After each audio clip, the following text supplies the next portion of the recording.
Chapter 1079. While the 1st Cavalry Division was quickly assembling, the new army wasn't idle either. Commander Su He was mobilizing the troops according to the plan, and he had basically completed it.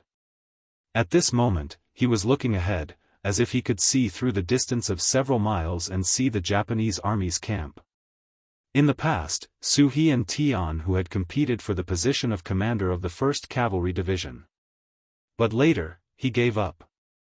Of course, at that time, the commander of the new army, Tiger's Mane, and the deputy commander were eager to let go of his talent.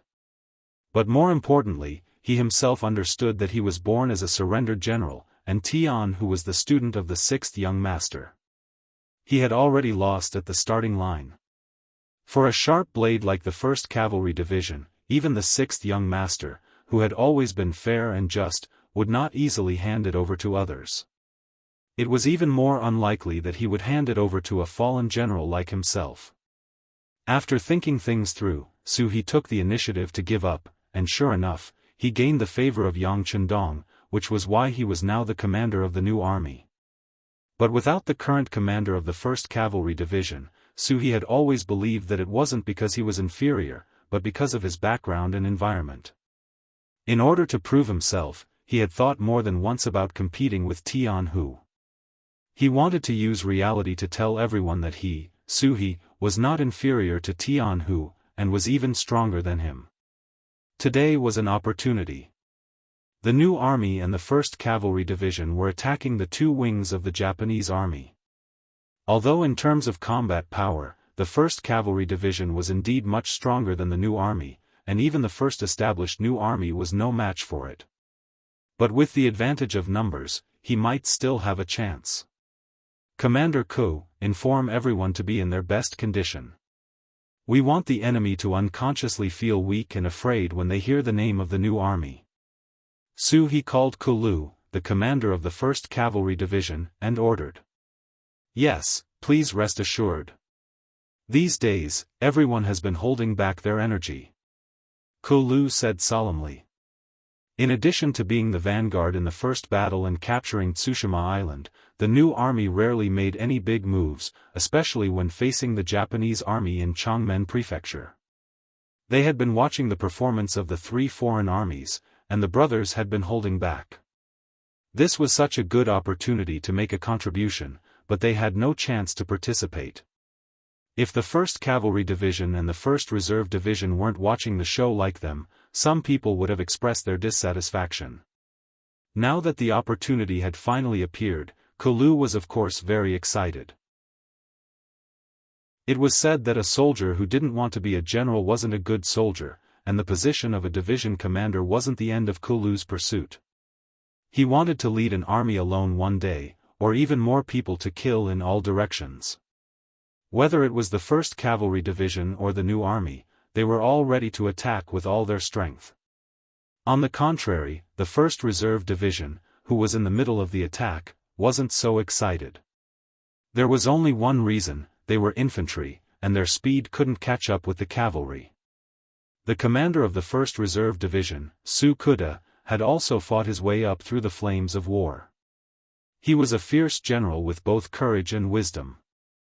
Yang Chendong had taken a liking to him and promoted him to the position of commander of the 1st Reserve Division, becoming another dazzling new star in the military. Su Kuda was naturally very excited about Yang Chendong's favor. When he learned that he could come to the battlefield of the Japanese Empire, he wanted to perform well and make a great contribution to prove that the 6th young master didn't misjudge him. But today, Su Kuda wasn't in a good mood. He actually had to go out with the 1st Cavalry Division and the new army to kill the enemy. Without the help of war horses, how could 2 legs outrun 4 legs? Pass down the order, don't rush too fast, tell everyone to save their strength. Su Kuda calmed down and said with a slightly disappointed tone. Commander, why? Is it because there are cavalry troops on both sides of us? The commander of the 1st Cavalry Division, Kang Biao, was puzzled. He was also a general who fought on the battlefield, and could be said to have killed countless people. People like him often had a very obvious characteristic, and that was that he didn't know what death was. Seeing that Kang Biao was asking him why, Su Kuda said in a bad mood, "Yes, it's because they are cavalry, and we can't keep up with them." "Okay, you go and pass down the order, tell the brothers that this time, we will focus on capturing captives." Su Kuda, who had a strategy, had already decided on a position for himself. Since his speed wasn't as fast as his allies, then he might as well capture captives. This was also a great merit. In this way, the left, middle, and right sides were all ready to attack. When the hands on the watches on the three commanders' wrists pointed at the time of attack, the 5-star army moved madly, and the earth shook, and the attack began.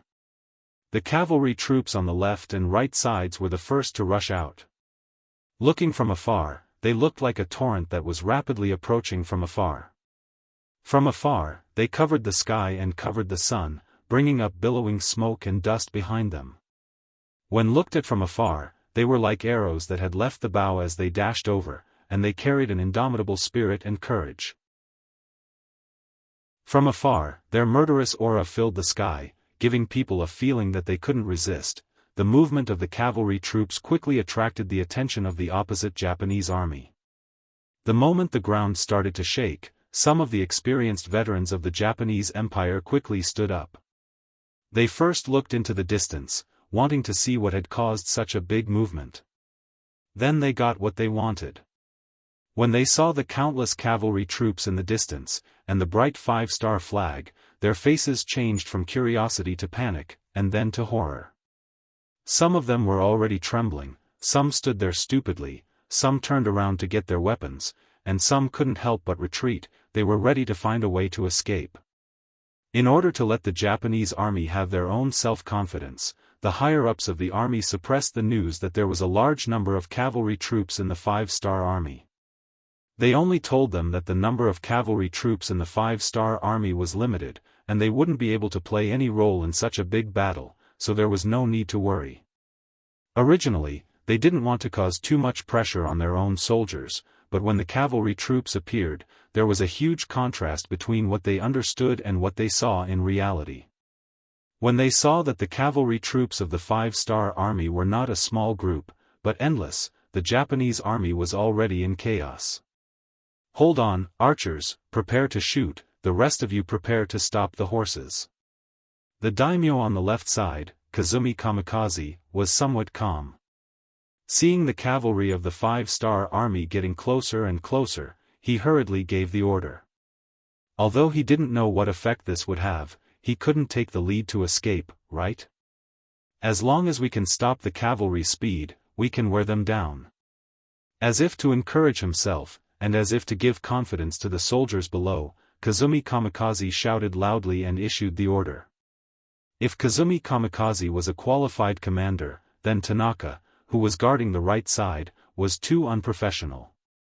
At this moment, he was still sleeping in the big tent, so when the soldiers below came to call him, he still didn't open his eyes. "Get some cold water, go." It was Tanaka's confidant, and he was also one of his subordinates, so he had no choice but to order the soldiers. A bucket of cold water was quickly brought, then poured on Tanaka's body. Tanaka was stimulated by the cold water and finally woke up. When he saw that all of this was caused by his own soldiers, he was so angry that he raised his hand and slapped the elder, then he shouted angrily, "Baka! Master!" After the elder slapped him, he lowered his head, but soon he raised his head again and said, "The 5-star army has launched an attack, and they are using countless cavalry troops, let's run." "What?" Originally, he wanted to fiercely reprimand these daring soldiers, but when he heard the elder's words, he swallowed the words he wanted to say. He wanted to ask what was going on, and whether he had heard wrongly, but then he felt the ground tremble, and then he rushed out of the big tent without caring about anything else. Then, he saw the figures of the 5-star army cavalry in front of him. Using this short period of time, the 1st Cavalry Division that was attacking them was already in front of them, and Timur's troops charging at the front were even fighting with some of the Japanese army's vanguards. Without a unified command, even the arrows that were shot were scattered, and Tian, who led the cavalry of the 1st Cavalry Division to the front of the Japanese Empire's military camp without any obstacles, and began their crazy killing journey. As everyone knew, the strongest cavalry in the world was the Mongolian elite cavalry, and their most glorious period was under the leadership of Genghis Khan, when they conquered the world. Compared to the Mongol elite cavalry of that period, the world's #1 cavalry division was not any weaker. Especially since they had the 7-star steel crossbows and high-quality cavalry swords that Yang Chendong personally gave out. Their equipment was even better than the Mongol elite cavalry of that period. Yang Chendong was never stingy with what he could give, and the strength of the 1st Cavalry Division was also constantly charging forward, and if it was a battle of cold weapons, there was no one in the world who could be their opponent. Such an excellent cavalry unit, and they came prepared, their morale was high, and they were full of confidence. On the other hand, the Japanese army was not prepared at all, and the result was already decided when they charged forward. Now, it was just a matter of how long the defending side could defend, and how big the losses were. Tanaka pushed open the curtain of the big tent, and what he saw was the 1st Cavalry Division charging forward, and no one could stop them. He even clearly saw the Japanese army in charge of the security of the perimeter being beheaded by cavalry swords. Chapter 1080. As the blood splattered through the air, Tanaka felt a chill on his neck. It was not that he had never been on the battlefield before. On the contrary, he had killed many people, sometimes in a very cruel way. But when he saw the 1st Cavalry Division killing everywhere, he couldn't help but feel scared. He had a feeling that this was an army that killed people like flies, and that the 50,000 Japanese army he led could not stop them. Retreat, retreat, run. Tanaka finally couldn't suppress the fear in his heart. After shouting these words like a madman, he turned around and ran. The elders and soldiers behind him had to do their best to catch up so that they wouldn't fall behind. The scene of Tanaka running out of the big tent was seen by many soldiers of the Japanese Empire. Limited by their knowledge, these ordinary soldiers, including many who had just joined the army, did not have a deep understanding of the strength of the 1st Cavalry Division. They even arrogantly thought that they had the advantage in numbers. The only thing they lacked was the commander.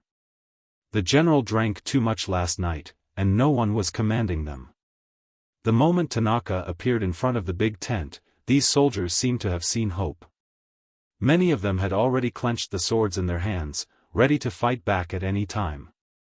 But then the general ran away without even leaving a decent sentence, which attracted the attention of the other soldiers. Then, they looked at each other in confusion. They were completely confused by the general's performance. But after a moment of hesitation, many people made a wise choice. The soldiers of the Japanese Empire, who had already picked up their swords and guns, and even put on their armor, quickly scattered and ran away. The general had run away, so what was the point of staying here? Waiting to be killed or taken captive?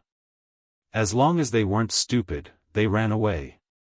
At this time, it wasn't about who ran faster, but as long as you ran a little faster than your companions, you might be able to escape from misfortune.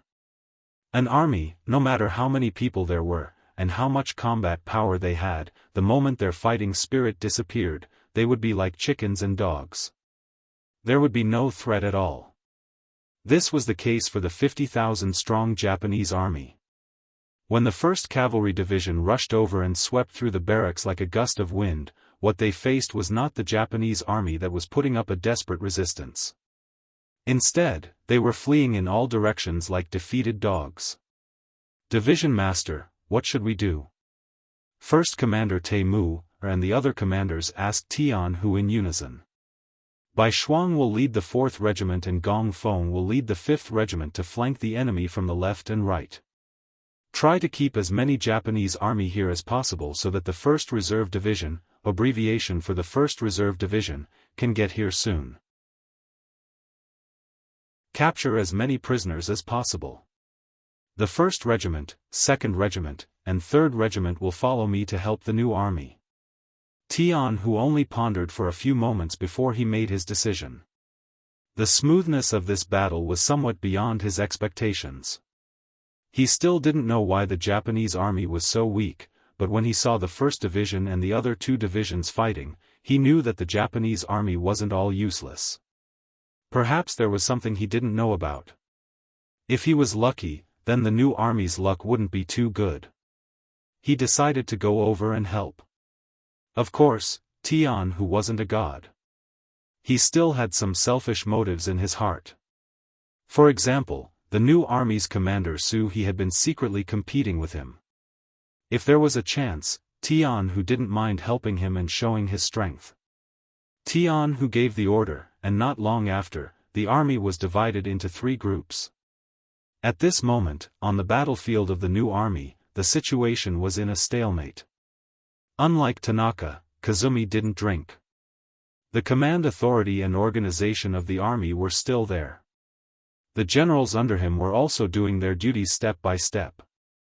Although the appearance of the new army was indeed beyond his expectations, after losing about 5,000 troops on the periphery, Kazumi still led the soldiers to block the new army's attack. What's going on? When Commander Su he saw that the front army was not making good progress, his face showed anger. He ordered someone to call the commander of the 2nd Cavalry Division, who was in charge of the vanguard. The commander of the 2nd Cavalry Division lowered his head. He wanted to explain that the Japanese army's defense was too tenacious. In addition, the ratio of veterans to recruits in the 2nd Cavalry Division was about the same, so they couldn't fully display their strength. This was why they couldn't achieve their military goal. But knowing Suhi's temperament, the commander lowered his head and didn't say anything. If they didn't complete the mission, any explanation would be useless. Humph, the 2nd Cavalry Division will be replaced. Commander Ku, you go. After Su he lost his temper, he turned his gaze to the commander of the 1st Cavalry Division, Kulu. No matter what method you use, you must break the enemy's defense in at most 3 hours. Otherwise, you don't have to come back to see me. Yes, Commander. Kulu also said with a dignified face, but at the same time, he was also a little excited. The harder the battle on the battlefield, the more it showed the strength and characteristics of an army. In other words, after the challenge, there were also opportunities. The 2nd Cavalry Division was forced to be replaced. The 1st Cavalry Division rushed forward and launched a new round of fierce attacks. Under the leadership of Kulu, the Japanese army on the opposite side was put under more pressure. Commander Kazumi couldn't help but let out a sigh of relief when he saw the 5-star army's cavalry retreat like a tide. In his opinion, the other party should have seen his strength and retreated in the face of difficulties. But he didn't expect that soon, a new batch of cavalry began to charge, and this charge brought a lot of pressure to the front line. In less than half an hour, 5 generals had already asked for reinforcements. Seriously speaking, infantry was always at a disadvantage against cavalry. The reason why they were able to resist until now was because the Japanese army had already displayed their samurai spirit. They didn't fear hardship, and they didn't fear death. This was why they were able to resist the charge of the cavalry under such heavy losses. What followed was not small. Just the front line of the army had already been replaced 3 times. The casualties could be said to be extremely heavy. If it wasn't for Kazumi's determination to resist, they would have been defeated like Tanaka. When the 6th general sent someone to ask for reinforcements, Kazumi's face was already very ugly. He looked around and asked, "How many reserve troops do we have now?" Reporting to the commander, "There are still about 20,000. A subordinate quickly reported the answer. When he heard that 50,000 troops were lost so quickly, Kazumi's face showed a surprised expression. The 5-star army really lived up to its reputation. But now wasn't the time to think about these things. He looked at the sky. There was still more than an hour before it would be dark. He gritted his teeth and said, "Send these 20,000 people up. No matter what, we have to hold on until dark. This way, we can retreat under the cover of the poor light." At this time, Kazumi no longer had the intention to compete with the 5-star army. All he thought about was how to safely bring the army out and reduce the losses as much as possible.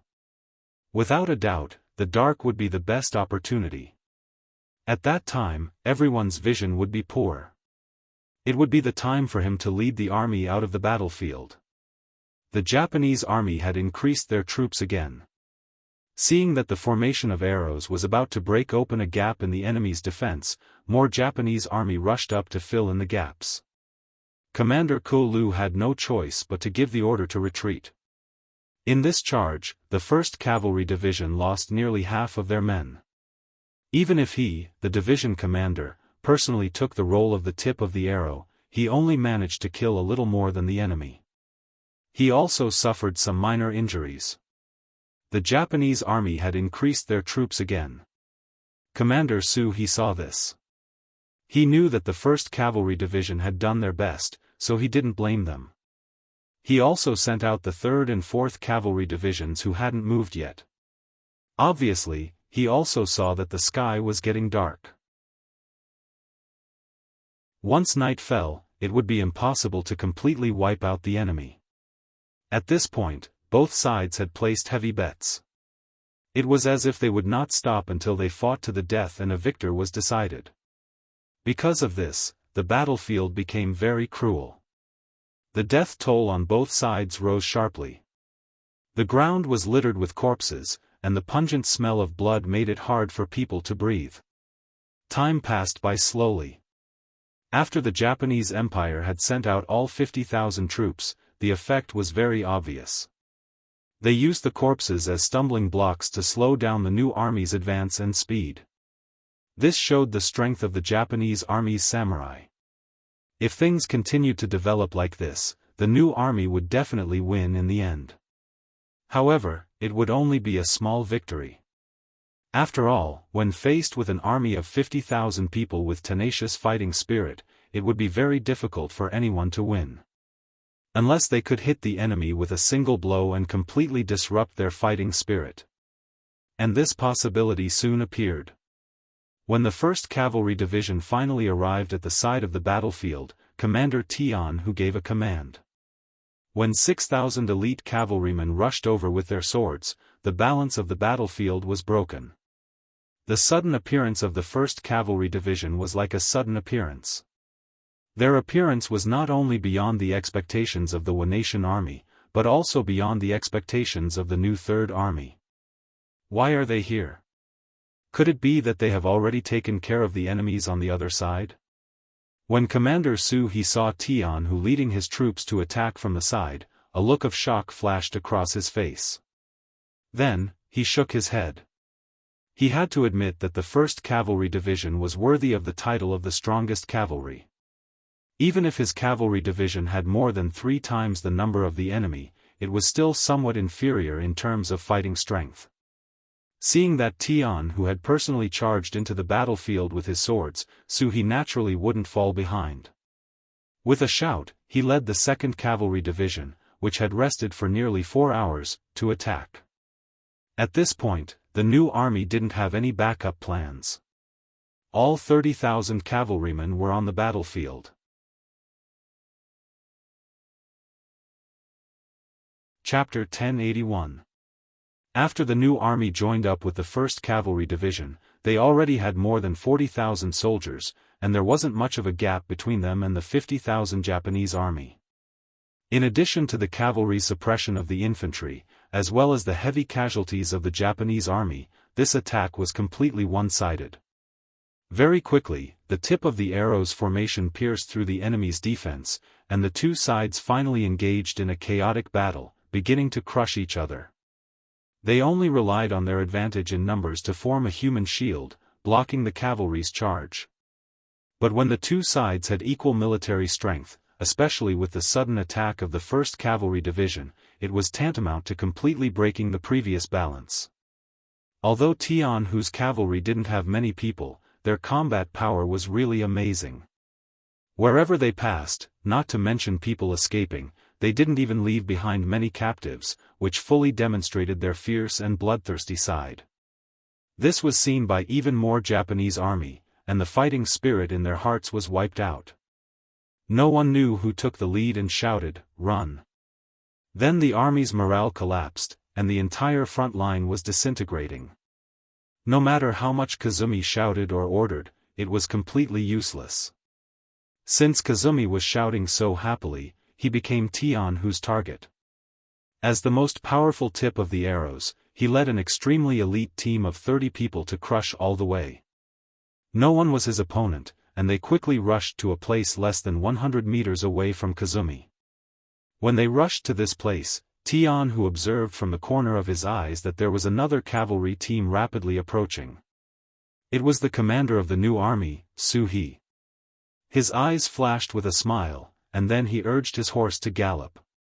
Under Su He's slightly anxious gaze, he crossed the 100 meters distance to Kazumi's side.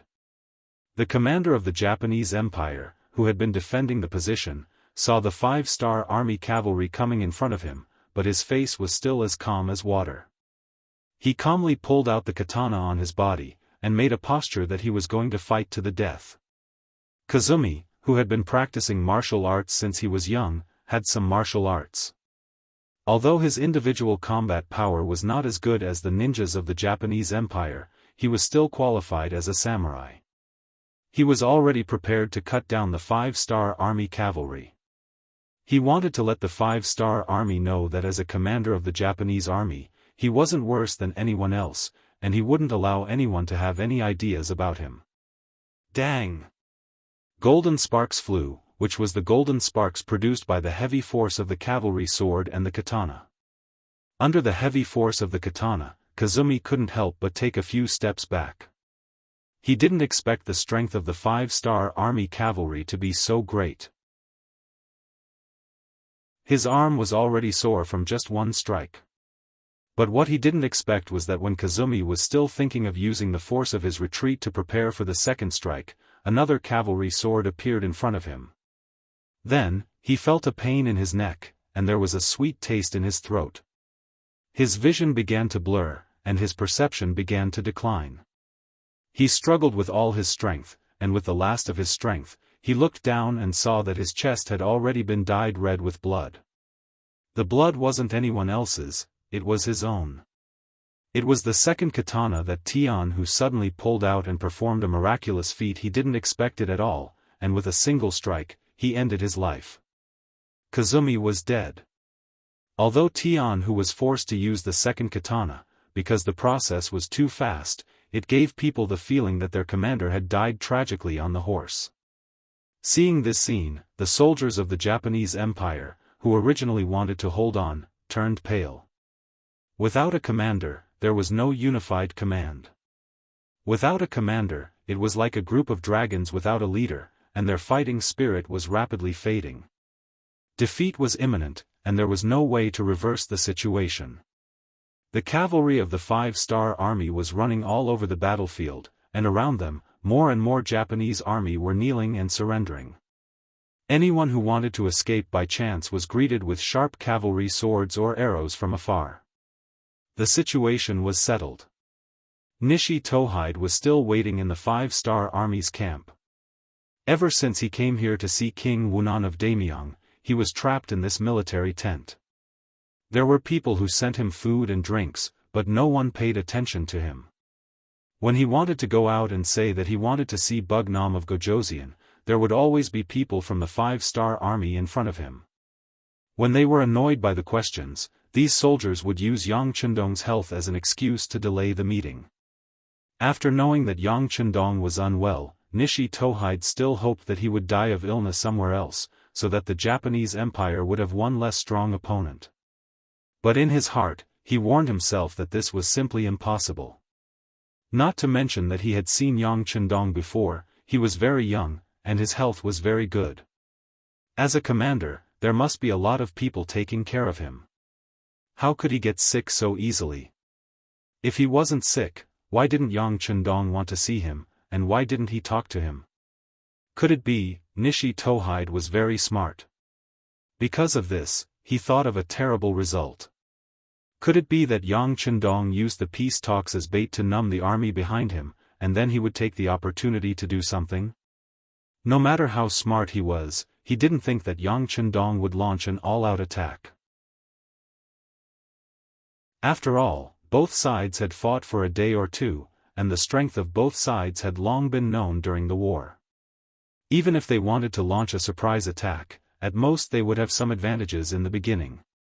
Once the Japanese Empire's army reacted, the five-star army would not be able to gain any advantages.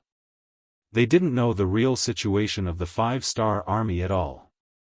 The main reason was that Yang Chendong had disguised himself well. For more than a month, he had only sent out the Foreign Alliance army. No matter how hard the battle was, he didn't send out any elites. Not only that, but he also selected the veterans who had been on the battlefield and withdrew them from the battlefield.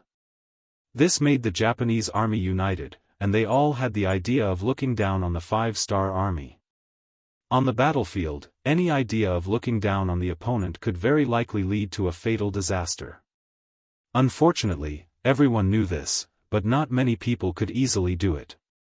Nishi Tohide, who had confidence in the Japanese army and looked down on the five-star army, couldn't think of what Yang Chendong was planning. He simply stopped thinking about it and ate, drank, and slept well in the tent.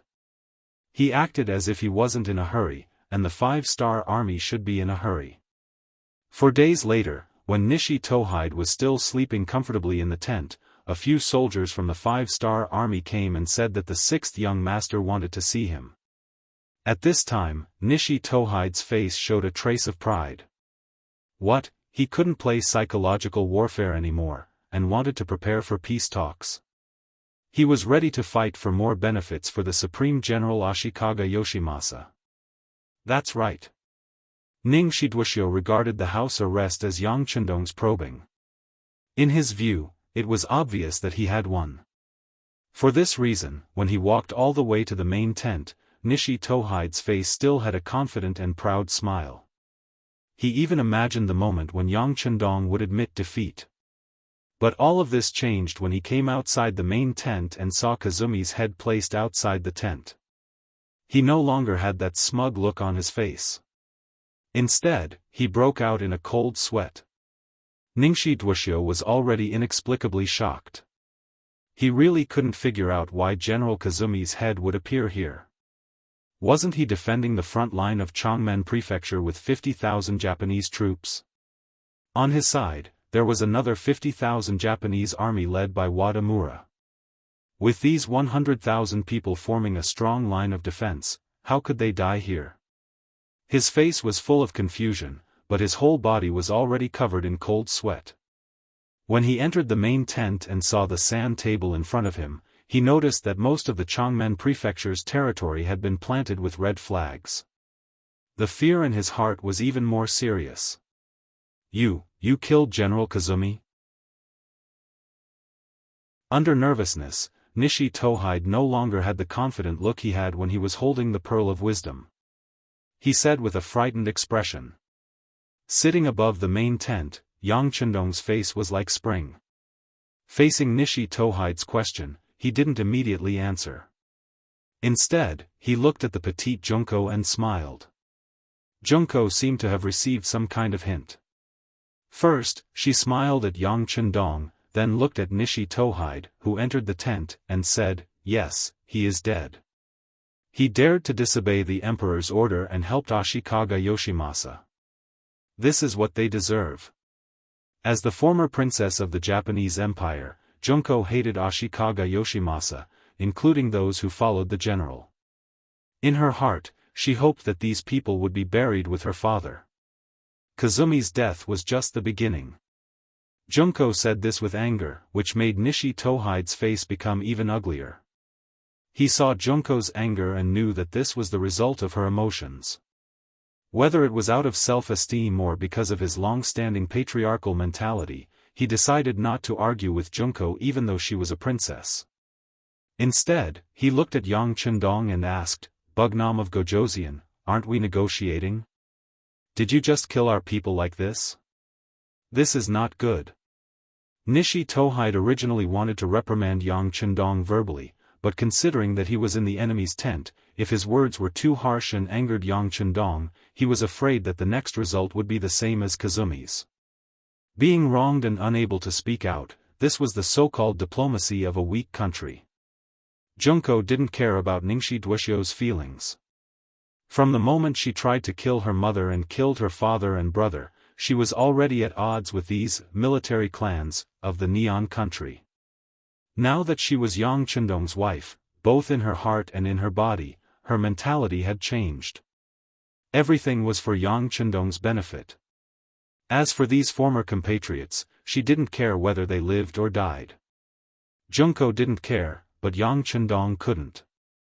He was very clear that although this battle was won, the military strength of the Japanese Empire was still there. The combined strength of the army and navy was still several times his own. If he continued to choose to fight with force, even if there was a day when he could defeat the enemy, he was afraid that he would have to pay a heavy price.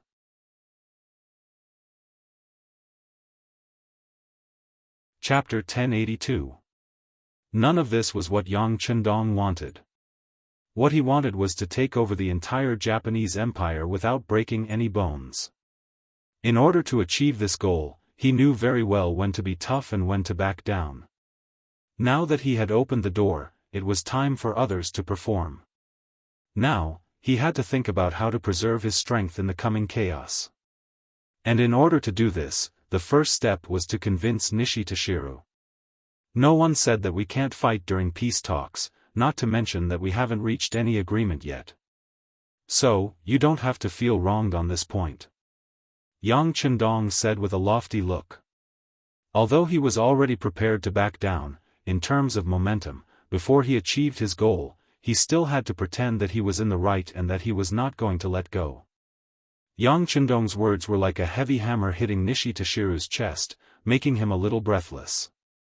But as a smart person, and even the think tank that Ashikaga Yoshimasa relied on, he quickly heard the difference in Yang Chendong's words. The biggest difference between a smart person and a stupid person was that they could turn bad things in a direction that was beneficial to them. Those who did it well were smart, and those who didn't did it well were stupid. Bugnam of Gojoseon, are you saying that as long as we reach an agreement, you won't fight with us anymore?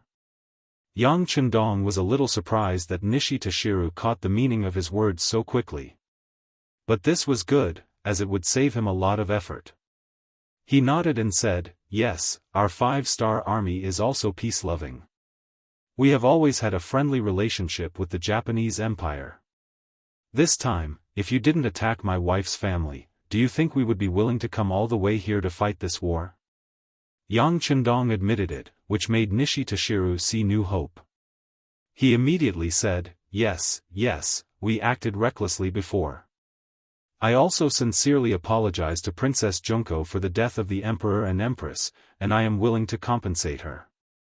I just hope that Bugnam of Gojoseon will stop the war for the sake of the people who are suffering because of it. For this, you can make any request. Nishi Toshiru's meaning was very clear. He was willing to compensate Yang Chendong, and he was even willing to make great concessions. He just wanted Yang Chendong to stop the advance of the 5-star army in exchange for a temporary peace in the Japanese Empire.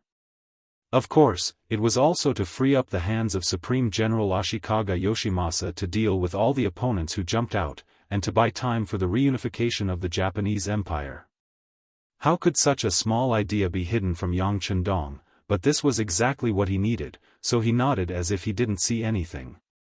Well, seeing that you are so sincere, this king can consider it. No.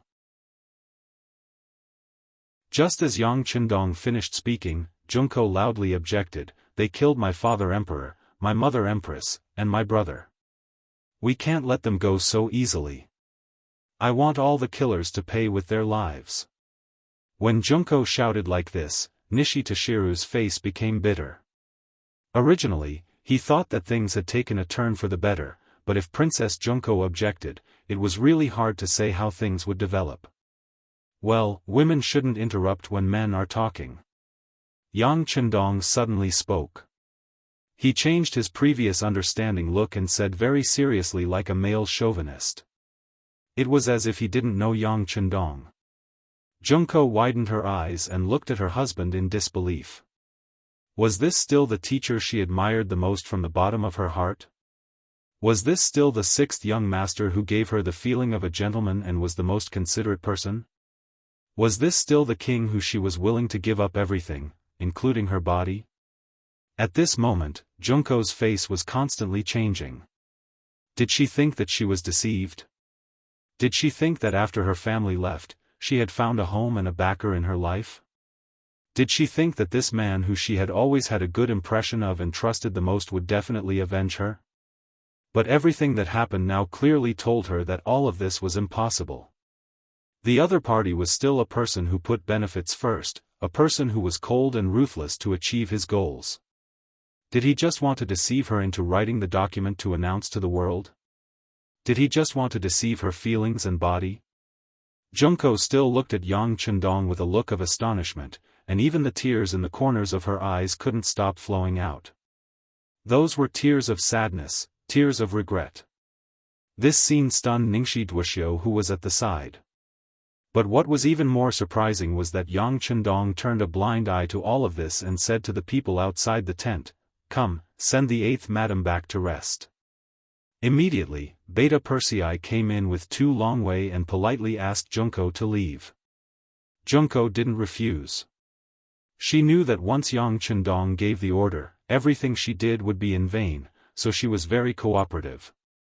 But when she left, she fiercely stared at Yang Chendong, as if everyone's hatred was undoubtedly expressed in this one glance. After Junko left, the big tent became quiet again. Yang Chendong looked at Ningxi Duoxiu, who was still in a daze, and said, "What's wrong? Don't you want to continue the negotiation?" "Yes, yes." Ningxi Duoxiu seemed to have just recovered, and took the initiative to say with some enthusiasm. Junko was escorted back to her tent, and then lay on the bed and cried bitterly. She once thought that even if her parents and brother left her, she would not be lonely, because there was a man who would take care of her, cherish her, and protect her. But all of this was destroyed because of what happened just now. She felt like she had just met Yang Chendong, and regretted it. At the same time, she secretly hated herself for being so stupid. She didn't even know that she had become a chess piece in his hands. She cried bitterly, and even when the maid Miko and the guard Xiaolin appeared, they were driven out by her. Now she just wanted to cry alone. She cried for more than half an hour, and then under extreme mental exhaustion, she fell asleep. She didn't know how much time had passed, until she felt a warm body on the cold bed. She habitually leaned over, looking for the chest that she thought was the most solid in her heart. But when she just leaned against the warm chest, Junko suddenly thought of something, and suddenly opened her eyes. When she saw that it was indeed her husband, Yang Chendong, lying beside her, she didn't know where she got the strength and courage, but she struggled to get up, and broke free from the restraint of Yang Chendong's right arm. "Lie down." Feeling that Junko was really resisting, Yang Chendong suddenly said, and at the same time, increased the strength of his arm, and pressed Junko to his side again. Junko gasped for breath, feeling that Yang Chendong was angry, but she wasn't afraid, because she could no longer see the hope of life, and she had already decided to die. Since that was the case, what was there to be afraid of? At most, she would die. "Let go of me. You liar." While struggling with all his might, he continued to shout. It was clear that he was not going to give in no matter what. "How did I lie to you?" A gentle voice suddenly sounded in her ear. Then Yang Chendong's arms exerted a little force, and completely controlled Junko, making her unable to move. His voice sounded again, "I remember that in class, sometimes we shouldn't believe our eyes and ears, because what they represent may not be the most true side. Do you still remember?" Junko was stunned by this sentence. What kind of situation was this? Why was he still thinking of teaching her? Did he really think that she was a fool? A naive girl who was deceived but still obedient.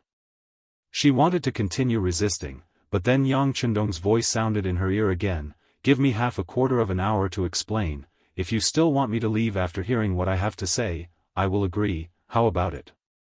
The magnetic voice sounded, and it was particularly pleasant to hear.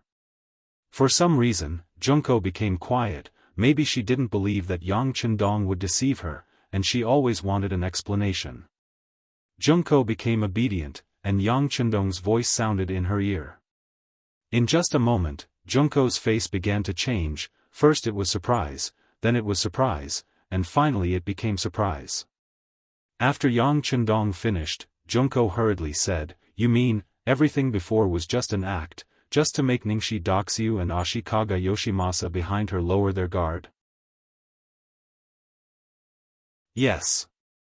Yang Chendong nodded. Just now, he was explaining this matter to Junko.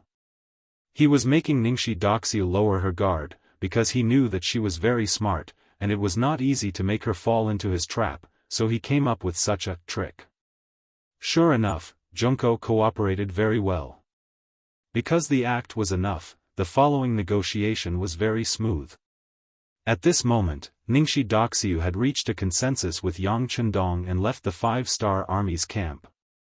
Junko, who finally knew everything, had forgiven Yang Chendong in her heart, but on the surface, she still pretended to be angry and said, "If that's the case, why didn't you tell me in advance, so that I could be prepared?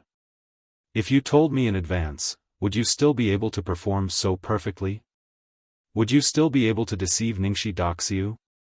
Yang Chendong asked. This time, Junko didn't speak.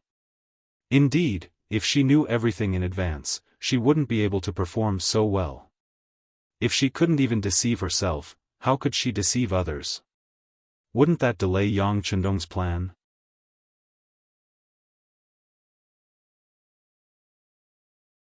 Chapter 1083. Seeing the understanding look on Junko's face, Yang Chendong chuckled. "Well, don't be angry. I didn't have a choice just now. Besides, Nishi Toshihida has promised that it won't take long for him to be sent to the camp. At that time, he will be handed over to you. You can deal with him however you want, okay?" Yang Chendong took the initiative to explain, apologize, and reason. He showed his sincerity. With his current status, it was very difficult for him to say these things. Junko knew that going too far was as bad as falling short. She smiled and said, "Well, since you are so sincere, then I will forgive you." "Ah. It's just forgiveness. After I do this, it's equivalent to avenging you. Shouldn't there be a reward?" Yang Chendong smiled and said. His big hand had already moved on Junko's body. With a cry of surprise, Junko soon started to pant. The entire garden was intoxicating. After Nishi Toshihida left the 5-star army's camp, he rushed all the way to the Onion district, appeared in the main tent of the Japanese Empire's camp, and appeared in front of Supreme General Ashikaga Yoshimasa. He rushed back, even rushed day and night, just to tell the Supreme General the conditions that he and Yang Chendong agreed. The army couldn't be the enemy of the 5-star army. It was too dangerous and full of too many unknowns. Ninji Dosu rushed back. Ashikaga Yoshimasa received him in the main tent, but his face was dark the whole time. He looked very unhappy. It was no wonder. Previously, he sent this person over to stop the war. As a result, he lost nearly 100,000 troops and lost his territory in Changmen Prefecture. How could he not be angry? All of this was because he trusted Ningxi Doxiu too much. Now that the main character was here, it was time to settle the score. "Supreme General, good news, good news." Ninhei Dosu knew that the army had suffered a great loss because of him, so when the two sides met, he called out to Ashikaga Yoshimasa in order to give himself a chance to speak. Otherwise, based on his understanding of Ashikaga Yoshimasa, Ashikaga Yoshimasa would probably push him out of the tent and behead him. This was very useful, at least it made Ashikaga Yoshimasa interested. Good news? What good news? Since the Supreme General asked, Nishi Toshihida finally had the opportunity to speak. He immediately told the process and the result of his negotiation with Yang Chendong. This talk took a long time, and Ashikaga Yoshimasa frowned and narrowed his eyes. Finally, when Nishi Toshihide finished, Ashikaga Yoshimasa also asked, "You said that you have negotiated with Bugnam of Gojoseon to give the other party the entire Shanyang Dao region, and the other party has promised that they will not be enemies with us, right?" "Yes," Bugnam of Gojoseon said so. "In order to ensure that there will be no problems, I also drafted an agreement with Bugnam of Gojoseon's name and seal as proof." Nishi Toshihide took out a document and handed it to Ashikaga Yoshimasa. On the document, Yang Chendong's name and seal were indeed on it, and it also recorded the results of the negotiation. For example, as long as the Five-Star Army has occupied the West Sea Province and the Shanyang Dao region, then they can make a guarantee and promise to coexist peacefully with the Supreme General. Unless the other party takes the initiative to send troops to attack them, otherwise, this agreement will be valid for a long time. Taking out two regions in one go was equivalent to publicly admitting that they belonged to the Five-Star Army. This was no different from betraying the country. Ashikaga Yoshimasa was a little hesitant. He was considering the consequences of doing this. Seeing Ashikaga Yoshimasa's hesitation, Nishi Toshihide was afraid that he would not agree in a fit of anger, so he hurriedly said, "Supreme General, although it seems that we have suffered some losses, you can deal with the Five-Star Army. But without the Five-Star Army as a major enemy, you can free yourself to deal with the other opposing forces. As long as you annihilate all those people and take their forces as your own, you will control the 5 major regions. At that time, you won't have any worries. Wouldn't it be easy to deal with the Five-Star Army? In the end, this is still our Japanese Empire's territory." In the words of the Han people, even a strong dragon cannot suppress a local snake. Nishi Toshihide had a good plan. From the beginning to the end, he did not have any intention of giving in to the Five-Star Army. Everything was just a temporary measure. He only wanted to buy time to stabilize the rear and increase his strength. This was also why he dared to agree to this agreement and personally appeared in front of Ashikaga Yoshimasa to persuade him. Ashikaga Yoshimasa's days were not easy at all. Ever since the death of the emperor, he knew that there was going to be a storm. Otherwise, why didn't he take the initiative to kill his way into the palace and destroy the royal family? Why did he allow them to be high and mighty? At the very least, that was the impression he gave to outsiders. Kuki Kiyoshi had killed the emperor's entire family without any warning. This had indeed brought him a lot of trouble. Fortunately, the Japanese Empire was currently in a period of chaos. This was where his hope lay. There shouldn't be many people paying attention to the royal family. However, Princess Junko's announcement to the world changed everything. For a time, his forces became an existence that everyone wanted to kill. It seemed that if one wanted to become the legitimate force, they only needed to scold them and send troops to fight them to prove that they were legitimate. Because of this, not only were the troops temporarily unable to be recruited in time, but the Five-Star Army was also suddenly pressing on the front. With an interception in front and a pursuit behind, Ashikaga Yoshimasa was already in a dangerous situation. If the Five-Star Army suddenly stopped attacking, this would undoubtedly give him a chance to catch his breath. With enough time, he would be able to get rid of those people who wanted to beat him while he was down. Ning Shidoxiu saw this and agreed to Yang Chendong's request without asking for permission. He also believed that as long as Ashikaga Yoshimasa wasn't stupid, he would definitely make the wisest and smartest choice. To be able to become a great general, not only was he brave, but Ashikaga Yoshimasa was also a very smart person. He only hesitated for a moment before nodding heavily. "Fine, let's give the Sanyang path to the Five-Star Army first. However, I will soon let them know that eating this great general's food is not that easy to swallow." Ashikaga Yoshimasa agreed and then issued a few orders. The 400,000 Japanese Empire troops stationed in the Sanyang Path began to retreat. After leaving the Sanyang Path, they didn't return to Ping and Beijing. Instead, they went straight to the Hokuriku, Tokai, and Shaanxi paths. There were already many warlords of the Japanese Empire there who wanted to take advantage of the chaos. Now was the time to deal with them. The Japanese army withdrew and gave up the entire Sanyang path. Yang Chendong, who was already prepared, immediately gave an order. Then, the 5-star army quickly moved forward and occupied the empty area that was not guarded by any army. Considering that they left in a hurry, most of the 2 million people of the Japanese Empire in the Sanyang path didn't leave. Faced with such a large number of people, Yang Chendong immediately ordered them to board the transport ships and move them away. Yang Chendong never had a good impression of the Japanese Empire, so he didn't have much feelings for the people here. In order to complete this task, he also authorized the division commanders under him to threaten the people of the Japanese Empire if they resisted and refused to leave with the ships. However, it was best not to kill them. Of course, if they encountered people who were very cooperative, they had to deal with them with a smile. After all, these people would become Yang Xie's people in the future. Just as Yang Chendong expected, during the migration process, they did encounter some resistance from the people of the Japanese Empire. They used the reason that they had lived here for generations and refused to obey the orders of the 5-star army. There were even some people who wanted to take advantage of the fact that there were many people around them and scolded the 5-star army. There were even some who directly threatened to attack them.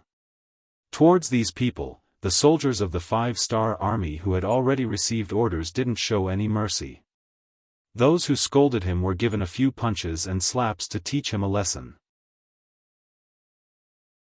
Those who threatened him with force were given a round of beatings, causing him to be seriously injured.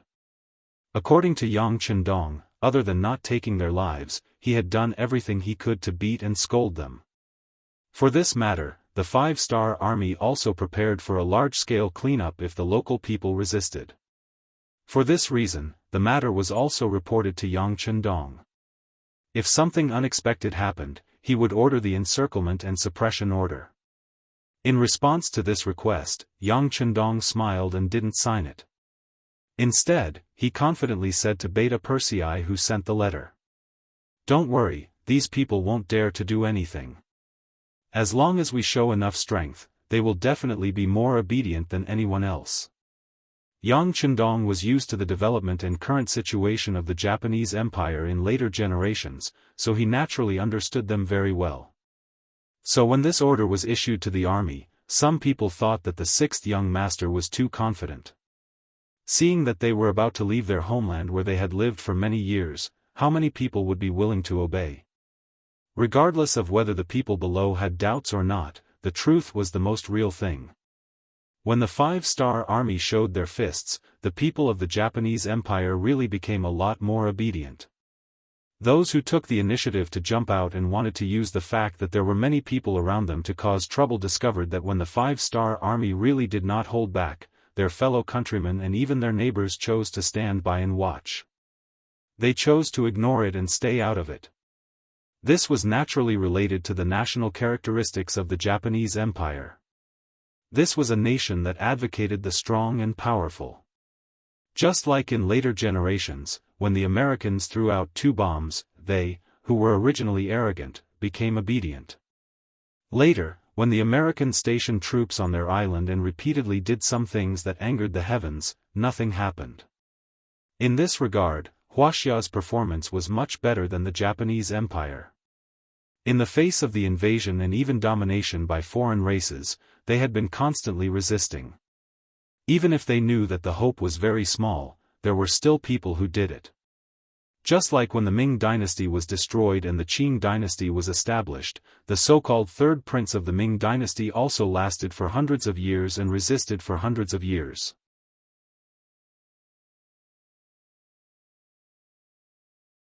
Chapter 1084. Speaking of which, after the 5-star army showed their fists, the 2 million citizens of the Japanese Empire began their migration. For this reason, Yang Chendong had already informed the various provinces and regions to prepare for the reception work. At the same time, the citizens of the various provinces who were preparing to migrate to the Japanese Empire began to move towards the Japanese Empire. A migration of different ethnic groups was underway. Yang Qindong's timing was very good.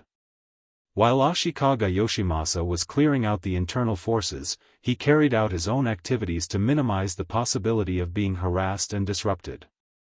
For example, Ashikaga Yoshimasa had received news that the five-star army had taken away the citizens of the empire and replaced them with other foreigners. However, he couldn't do anything about it.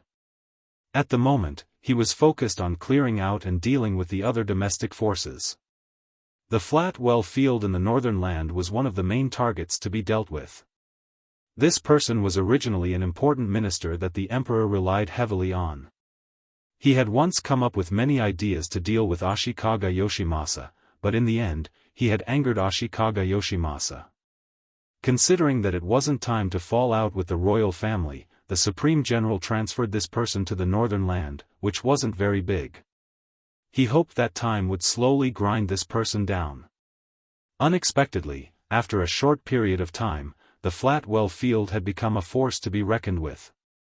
Not only did it forcefully unify the northern land, but it also created an army of 100,000 people, which became the strongest army to oppose the Supreme General's forces. When Princess Junko's decree was announced to the world, this person was the first to respond, which influenced the other warlords. After that, everyone took pride in beating and cursing Ashikaga Yoshimasa's army. Whoever did this would be the rightful ruler. Supreme General Ashikaga Yoshimasa relied on forceful methods to get to where he was today. How could he just watch others beat and curse him without retaliating? In order to show his strength, he didn't choose the weak at the beginning. Instead, he targeted the flat well field directly. He wanted to let others know what the consequences of angering him were. He wanted to see if anyone dared to oppose him in the future. Ashikaga Yoshimasa's army was constantly being mobilized. In the blink of an eye, it had reached 250,000 soldiers. However, it seemed that it wasn't enough. More soldiers were coming to the northern land. The flat well field, which only had 100,000 soldiers, was also under great pressure. He was also preparing his counterattack. For example, he kept trying to rope in the surrounding warlords, big and small, in order to fight against the Supreme General's army. For example, he spread the rumor that the Supreme General was a threat. He claimed that once he was eliminated, the other warlords would soon follow in his footsteps. For example, he used the reason that the Supreme General had given up the entire Mountain Sun path to the five-star army. He reprimanded the Supreme General for his actions of betraying the country. He also complained about the 2 million people of the Japanese Empire who were about to be relocated. He used to follow the Emperor of the Garden. He learned what it meant to take advantage of the situation and what it meant to oppress people with power. The flat well field played tricks with what he was good at. When all kinds of rumors spread, there were indeed voices of opposition to Ashikaga Yoshimasa. Especially when the 2 million people of the Mountain Sun path were indeed being relocated. Once the news spread, it attracted many people's opposition. With the mentality of bullying the weak and fearing the strong, they did not have the intention to attack the five-star army. In just 2 days, the news of the Japanese Empire's 100,000 soldiers being wiped out had already spread. The strength of the five-star army was painted with a mysterious symbol. Not daring to provoke the five-star army did not mean that they would not do anything. For example, they could always attack the Supreme General Ashikaga Yoshimasa's army. Although this force was very big, there were also many opponents. As long as the small forces gathered together, they still had the power to fight. The flat well field's tactics worked. For their own survival, more and more small warlords joined the army to resist Ashikaga Yoshimasa. Who asked this person to be so strong that he broke the original balance? The news spread to the Supreme General's ears one by one. Ashikaga Yoshimasa was furious. If he had known that the flat well field was so talkative and difficult to deal with, he would have killed this person when he was in the palace to prevent future troubles. Now, it was too late to say anything. The only thing he could do was to send out troops to eliminate this person. With this as an example, he wanted to see who would dare to make an enemy out of him. After Yang Chendong came to the Japanese Empire, an even bigger civil war broke out. After gathering an army of 300,000, Ashikaga Yoshimasa personally took up the role of the supreme general and began to attack and occupy the Hokuriku. The Flat Well Field also joined forces with the 50,000 warlords in the surrounding area. Thus, a chaotic war between the 400,000-strong army began. When an even bigger civil war broke out in the Japanese Empire, the one who was happy was Yang Chendong. Taking advantage of this opportunity, he methodically moved the citizens of the Japanese Empire in exchange for a large number of foreign citizens. He continued to forge a new Japanese empire. At the same time, even more foreign allied forces were sent to the front lines of the Japanese Empire. After the original Foreign 1st Division, the Foreign 2nd Division, and the Foreign 3rd Division, the Foreign 4th Division and the Foreign 5th Division also arrived. The Five-Star Army's army in the Japanese Empire reached 200,000 people. There were 150,000 of them on land and 50,000 on the sea. It was fine if he didn't make a move, but when he did, it would be a war that would destroy the country. This was how decisive Yang Chendong was when doing things.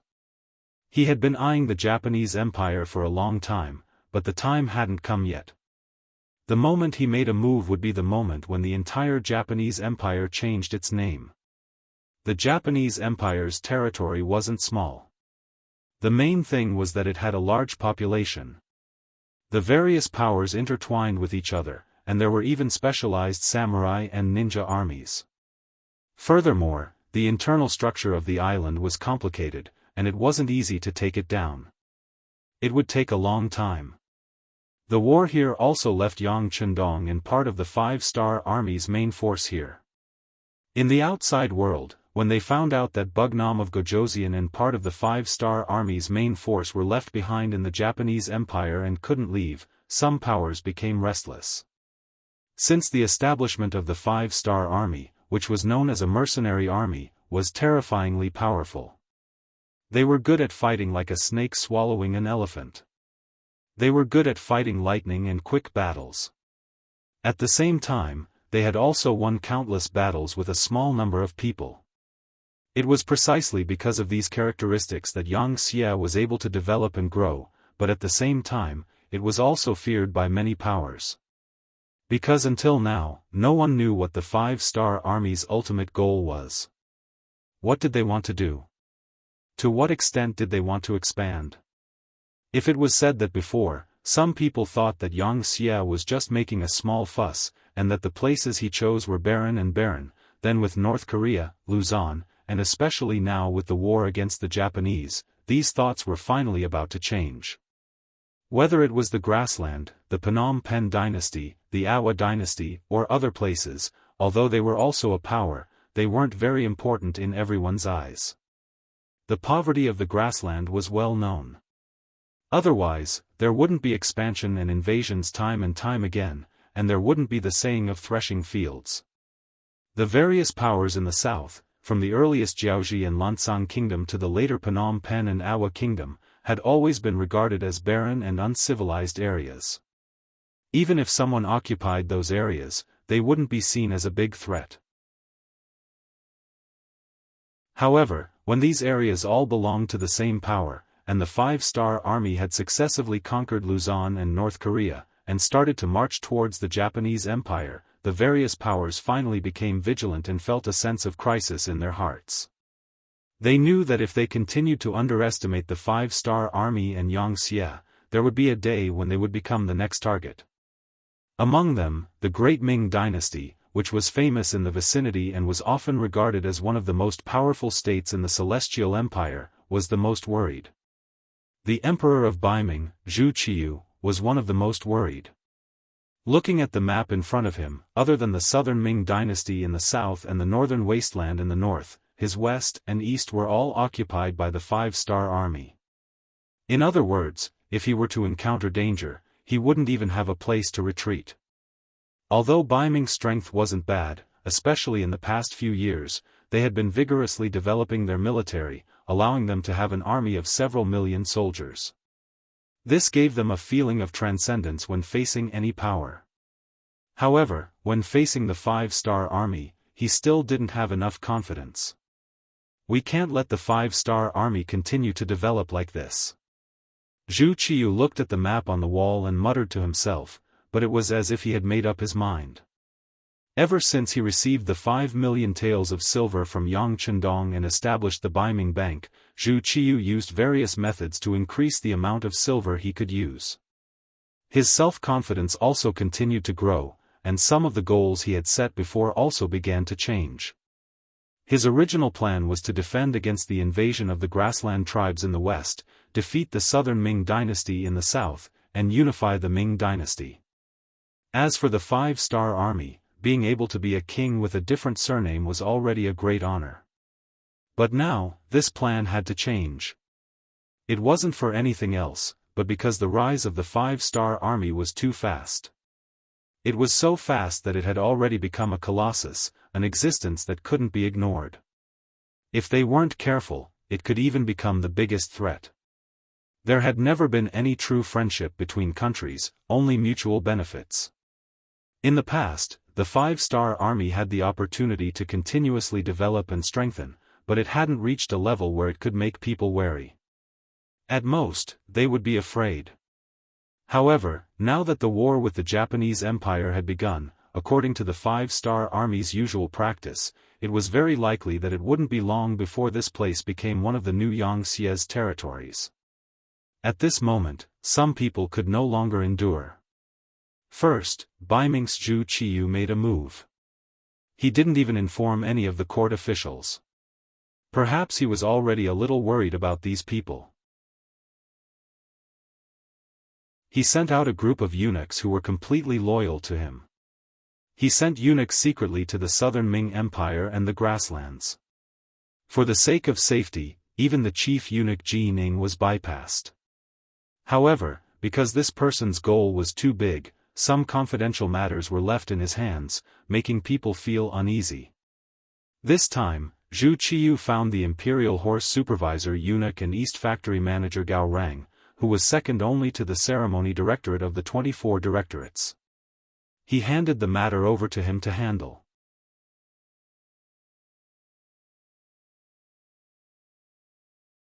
Chapter 1085. Gao Rang didn't disappoint. He quickly found his confidants and arranged for them to secretly travel to the southern Ming Empire and the Wara's leader, Yeshen. To be able to become the leader of a faction, all of them were intelligent people. Even if they were confused for a short while, they would quickly make the right choice after being reminded. There was no doubt that the southern Ming emperor, Zhu Qizhen, and the Wala's leader, Yeshen, were both such people. The southern Ming Empire was currently considering its own unification. It seemed like the problem of the little prince of Nanming had been solved, but Zhu Huichen, the prince of 3 provinces, had appeared. Just as they were thinking about how to deal with this person, Baiming took the initiative to express goodwill and said that they wouldn't amass a large number of troops at the border. This was like someone sending a pillow to Zhu Qizhen when he was sleepy. Zhu Qizhen had no reason to refuse. The Wara's leader, Yeshen, was also having a headache recently. Because of the terrain, he was currently sandwiched between the forces of Baiming, the 5-star army, and the Yili. There was limited space for him to move around, especially when the 50,000 Liaodong iron cavalry appeared. They would occasionally find opportunities to attack him, giving him a headache.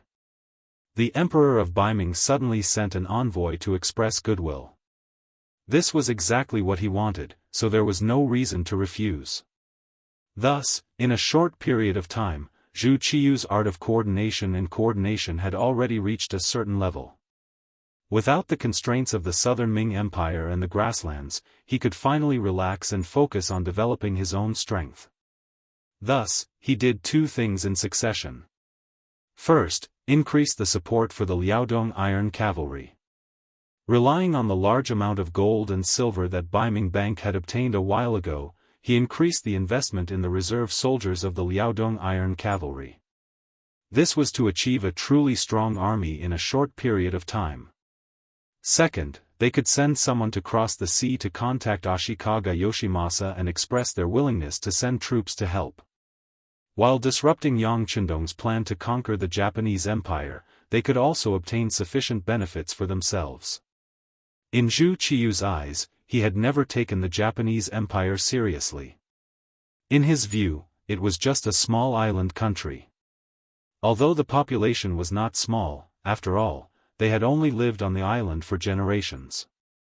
Whether it was the background or vision, they were too far away from him. Such a country could not have any great prospects, let alone pose any threat to the great Ming dynasty. If it wasn't for Yang Chendong setting his target here, he wouldn't have bothered to intervene in this matter. Those who weren't from the future naturally didn't know the future potential of the Japanese Empire, as well as the powerful ambitions in their hearts. It wasn't wrong to say that Zhu Qiu had such thoughts, but Yang Chendong also had his own insistence. He knew the situation in the future. This time, since he had taken action, he had no intention of letting the Japanese Empire go. Not to mention, if he wanted to unify the world, this was also a place where he had to fight. After the eunuch sent by Gao Reng secretly rowed the boat to the island, he soon saw Ashikaga Yoshimasa, who was a little anxious. Although the Supreme General had already reached a certain agreement with Yang Chendong, he was surprised to find that those people were not easy to deal with when he went back to deal with the opposing forces in the country. They were not as easy to deal with as he had imagined. It was just like Hirai Ida in Hokuru Island. Although the Supreme General had twice the military strength of Hirai Ida, the Supreme General was not as easy to deal with as he had expected. Instead, the Supreme General was gradually in a stalemate with Hirai Ida in Hokuru Island. Of course, Ashikaga Yoshimasa didn't know that although Yang Chendong couldn't send troops to help the Flat-Well field on the surface, in private, he had taken out a lot of money to support the other side. The most important thing for soldiers to fight was to be paid. This was the main reason why ordinary people were attracted to join the army. With enough money, more people could be attracted to join the army, and more people would be encouraged to perform better on the battlefield. This was the so-called people die for wealth. It was precisely because of the wealth in their hands that the Flat-Well field's control over the army became stronger. At the same time, under the stimulation of money, the soldiers also showed their potential and performed better on the battlefield. As if he had returned to his teenage years, Hirai Ida's strength had greatly increased. Although there was not much change in his military strength due to certain reasons, the increase in his combat power still brought a lot of trouble to his opponent, Ashikaga Yoshimasa. He had an army of 300,000 that was twice his size, but they had not made much progress even after a month of hard fighting. Instead, they had suffered heavy losses, and their strength had been greatly reduced. This result was naturally not what Ashikaga Yoshimasa wanted to see. However, facing the Flat-Well field army that seemed to have completely changed, he really didn't have any better ideas. Especially when he found out that Yang Chendong's 5-star army had completed more than 70% of the reconstruction work. In other words, he felt a sense of danger when he saw that Yang Chendong's 5-star army was about to pull out of trouble. It was at this time that the eunuch envoy sent by Baiming arrived. This also gave Ashikaga Yoshimasa new hope. The two sides met in secret and talked for a full day and night. Finally, they reached a series of agreements. When he walked out of the tent the next day, Ashikaga Yoshimasa's face had already changed from a dispirited look to a radiant one. History had also changed at this moment. At least in his own tent, Yang Chendong was stunned for a long time when he received the news from the intelligence department.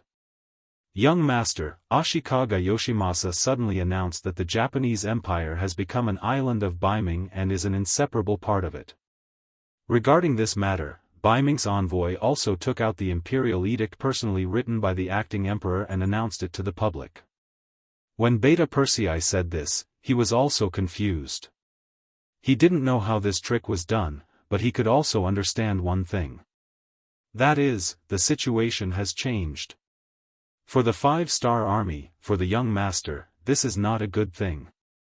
This is of course not a good thing. Ashikaga Yoshimasa suddenly hugged Baiming's thigh, which is equivalent to becoming full of confidence. One must know that in that era, the great Ming dynasty was still very famous. At least in the eyes of the Japanese Empire, it was a very powerful country. It was an existence that they couldn't provoke and couldn't afford to provoke. With this in mind, Ashikaga Yoshimasa, who had the support of Baiming, naturally had more confidence and trump cards. He was afraid that he would soon put great pressure on the forces opposing him in the flat well field. The situation of the war would also change. Of course, the pressure that brought Yang Chendong was that Baiming suddenly made a move and fully supported Ashikaga Yoshimasa. In this way, it would undoubtedly be much more difficult for him to send troops to occupy this place. This is because once Yang Chendong continues to use force, it would be tantamount to becoming an enemy of Baiming. At least until now, he had not fully prepared himself in this regard. Investigate again. Yang Chendong, who said this to Beta Persei, sat in the chair and slowly closed his eyes. Not fully prepared mentally in this regard did not mean that he was not prepared. For example, after several years of development, and after investing a huge amount of money and material resources, the first city was already self-sufficient.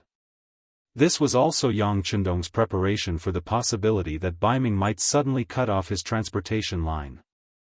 The origin city might be barely self-sufficient, but in the far eastern region of the Siberia region, the supplies there were still very scarce. If this line of communication was cut off now, the impact on that region would be very great. Considering that the great Ming dynasty's genie guards could be said to be everywhere, Yang Chendong believed that Zhu Qiyu should be aware of the army he sent to Siberia. This was why he played such a trick in order to curb the development of the 5-star army. It could even be regarded as a warning. Zhu Qiyu's move really made Yang Chendong very uncomfortable. The best way he could do now was to retreat. For example, withdraw from the Japanese Empire and return the territory he had previously occupied in order to show goodwill to Baiming and keep the transportation line unblocked. After solving these problems in the future and having the strength to compete with Baiming, he would send troops to the Japanese Empire. Yang Xie's development seemed to be very fast, and the progress was very smooth. However, in the end, their foundation was still too weak, especially with the rapid expansion plan. So many occupied places were not safe. From time to time, civil strife would break out in some areas and provinces, and it would take some effort to pacify them. Internal stability was a big problem, and the lack of military strength also gave Yang Chendong quite a headache. Considering the elite route, considering that the morale of the people was not very stable, and the expansion of the troops was also a problem, the size of the 5-star army had always been small. Although the 5-star army had been expanding again and again, especially the appearance of the foreign coalition army, it was still too small compared to Baiming, who already had 4 million soldiers. It was precisely because of this lack of manpower that Baiming saw the opportunity and dared to jump out at this time to help Ashikaga Yoshimasa and take the opportunity to suppress him.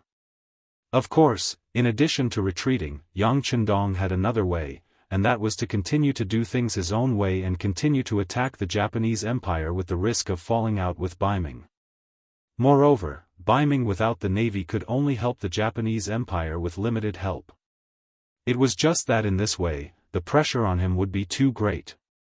It was possible that the transportation line would be cut off, and even Shirkai would become an isolated city in an instant, and it might be besieged by the Baiming army at any time. There was a saying that went, "For small gains, lose big gains." If he made the second choice, the result might be like this. Then it was better to choose the first choice, recharge his strength, and wait for the next battle when his wings were full. If it was anyone else, they would probably choose the second choice. Even if there was any reluctance, they would have to give up all the benefits in front of them. But this matter fell on Yang Chendong's head, and he really wanted to take the risk. "Someone, call Wang Shan over."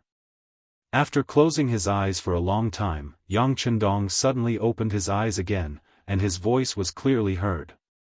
Soon, the exclusive telegrapher, Wang Shan, came to Yang Chendong's tent with the radio station.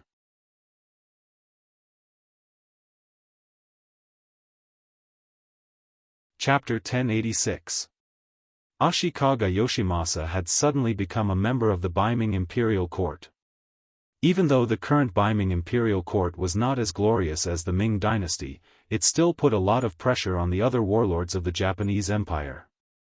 Some of the smaller factions of the Japanese Empire who had wanted to send troops to harass the Supreme General hesitated and decided to bide their time.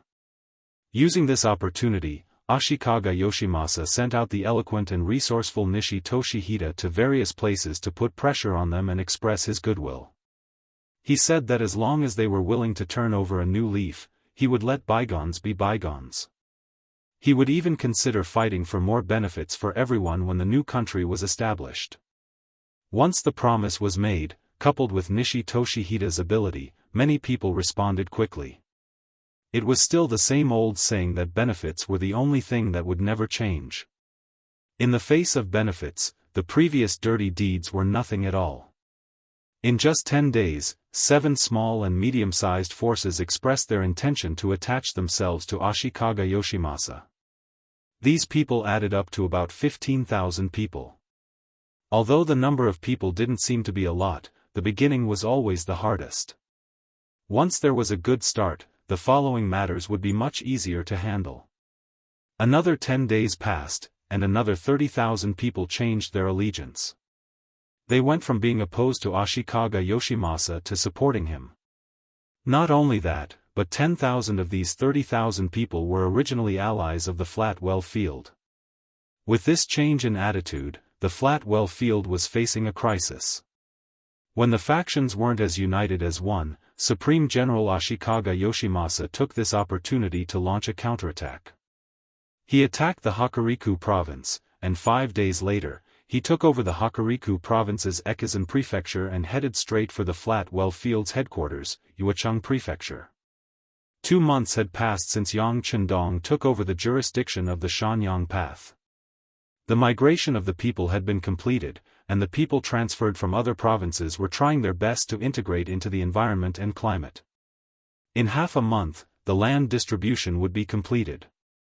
When that time came, if someone came and wanted to reoccupy the land, even if Yang Chendong agreed, the people who had received the land would not agree. Yang Chendong had already made a decision about Baiming's interference in the Japanese Empire. He didn't choose to back down, and instead, he chose to face. Firstly, the current chaos in the Japanese Empire was the best opportunity for him to make a move. If he backed out now, he didn't know when such a good opportunity would appear again. Secondly, compared to his own goal, Yang Chendong's time was tight. It wasn't hard to imagine.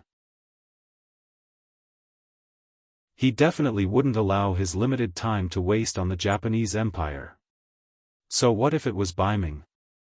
If it was a confrontation, then so be it. He was no longer the great Ming dynasty, and even if he was, he wouldn't be afraid with the advantage of Okura. Speaking of Okura's advantage, Yang Chendong had already sent a telegram to the Army Command Headquarters. He ordered the Deputy Commander Ling Song to send the 4th Division of the 1st Army and the 7th Division of the 2nd Army from Southeast Asia to the Japanese Empire using transport ships. This time, not only were they using 2 firearms, but they were also using a lot of cannons. Yang Chendong was ruthless. If Ashikaga Yoshimasa resisted too fiercely, he wouldn't mind using cannons to teach him a lesson. In short, this time, he would definitely destroy the Japanese Empire. Before this, Yang Chendong first contacted Tiger's Mane, Yu Mian, and the others in the first city.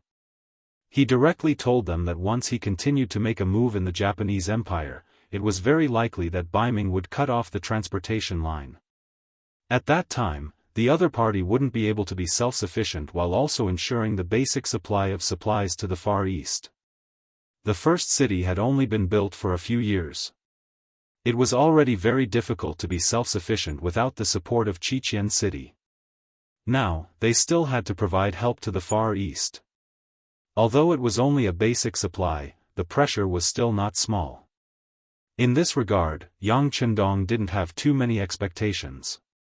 However, to his surprise, after some discussion, Tiger's Mane and Yuan quickly replied that there was no problem. When they made this answer, only God knew how much pressure they were under.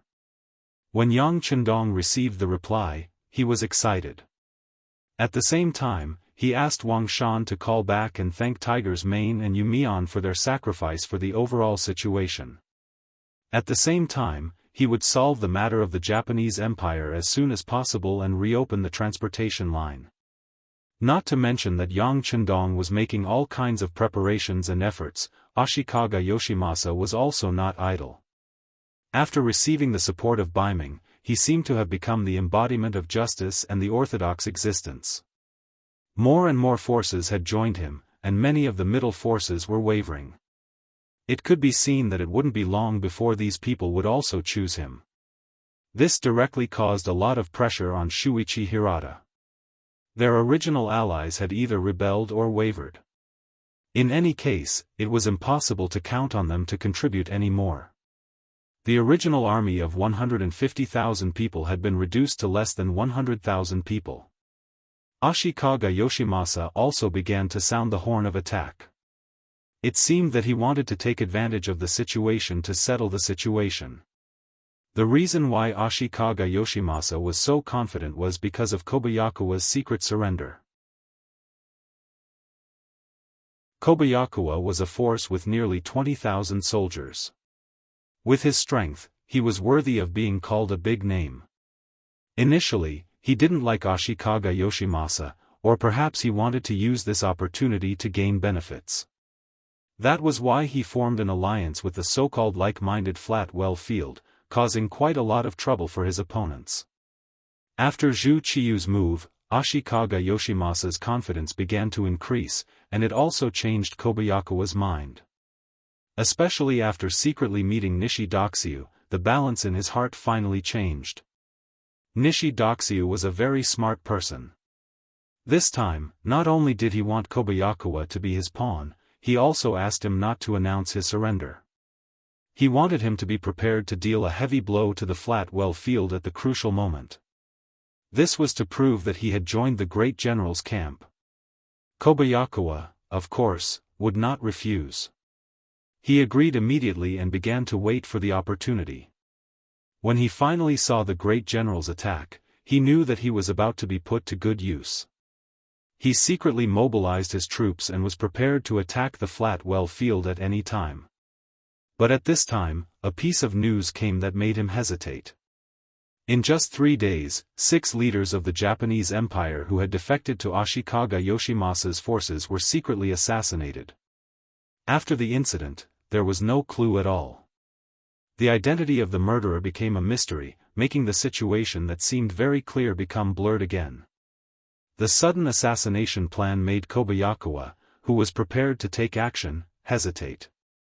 His many years of experience told him that this matter was strange. If he didn't understand what was going on, he might regret it for the rest of his life if he made a decision casually. There were many people who had the same idea as Kobayakua. After all, 6 people died in 3 days. If it was a coincidence, no one would believe it. Then the question was, why did they die? Why were they killed so quietly?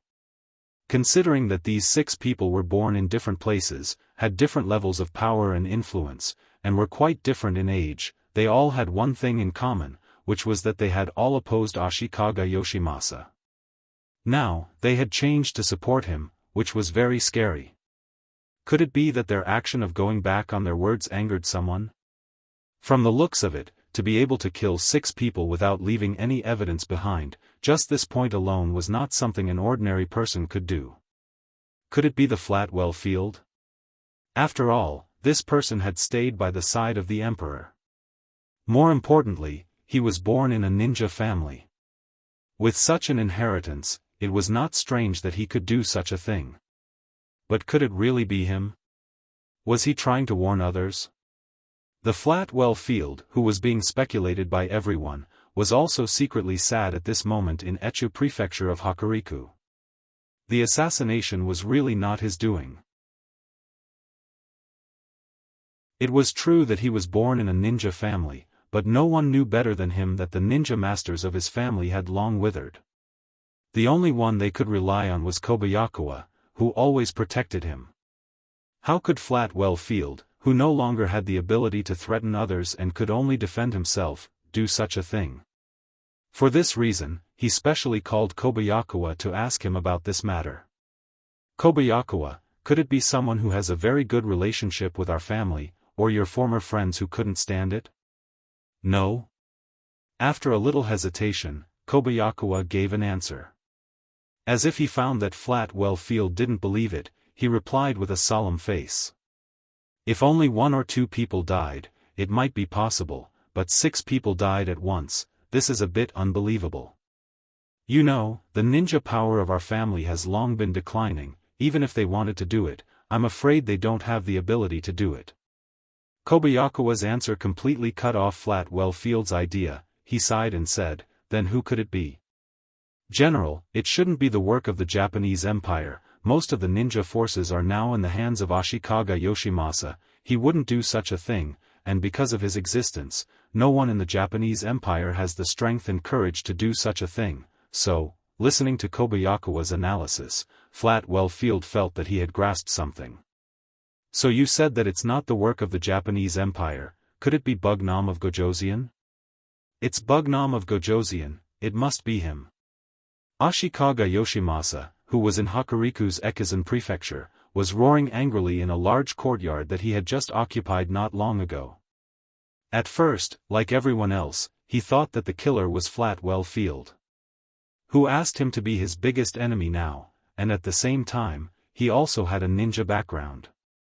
But when he also called Matsumoto Kazuma, who was in charge of the ninja department, he ruled out the possibility that Flat Well Field was behind the scenes, and finally set the target on Yang Chendong.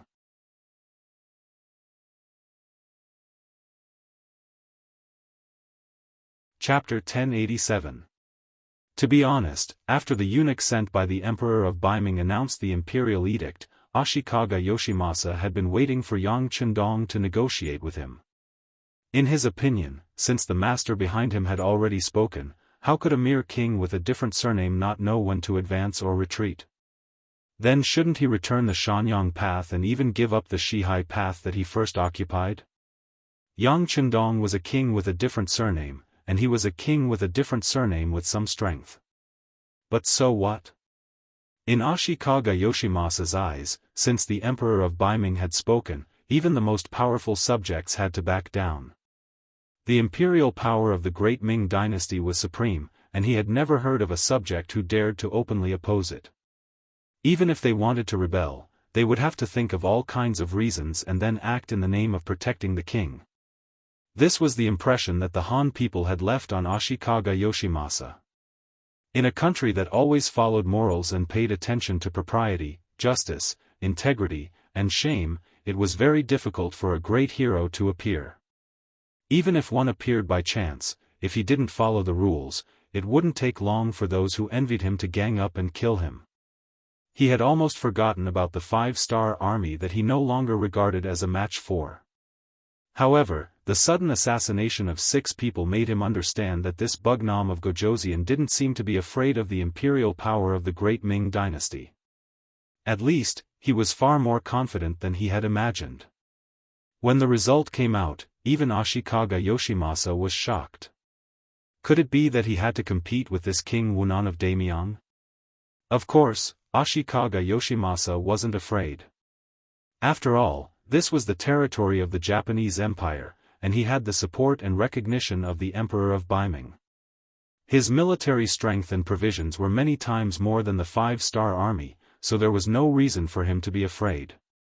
If he had to say something, then it was to prevent the other party from assassinating him. After all, this kind of method could be used to deal with others, but who could guarantee that it wouldn't be used to deal with him?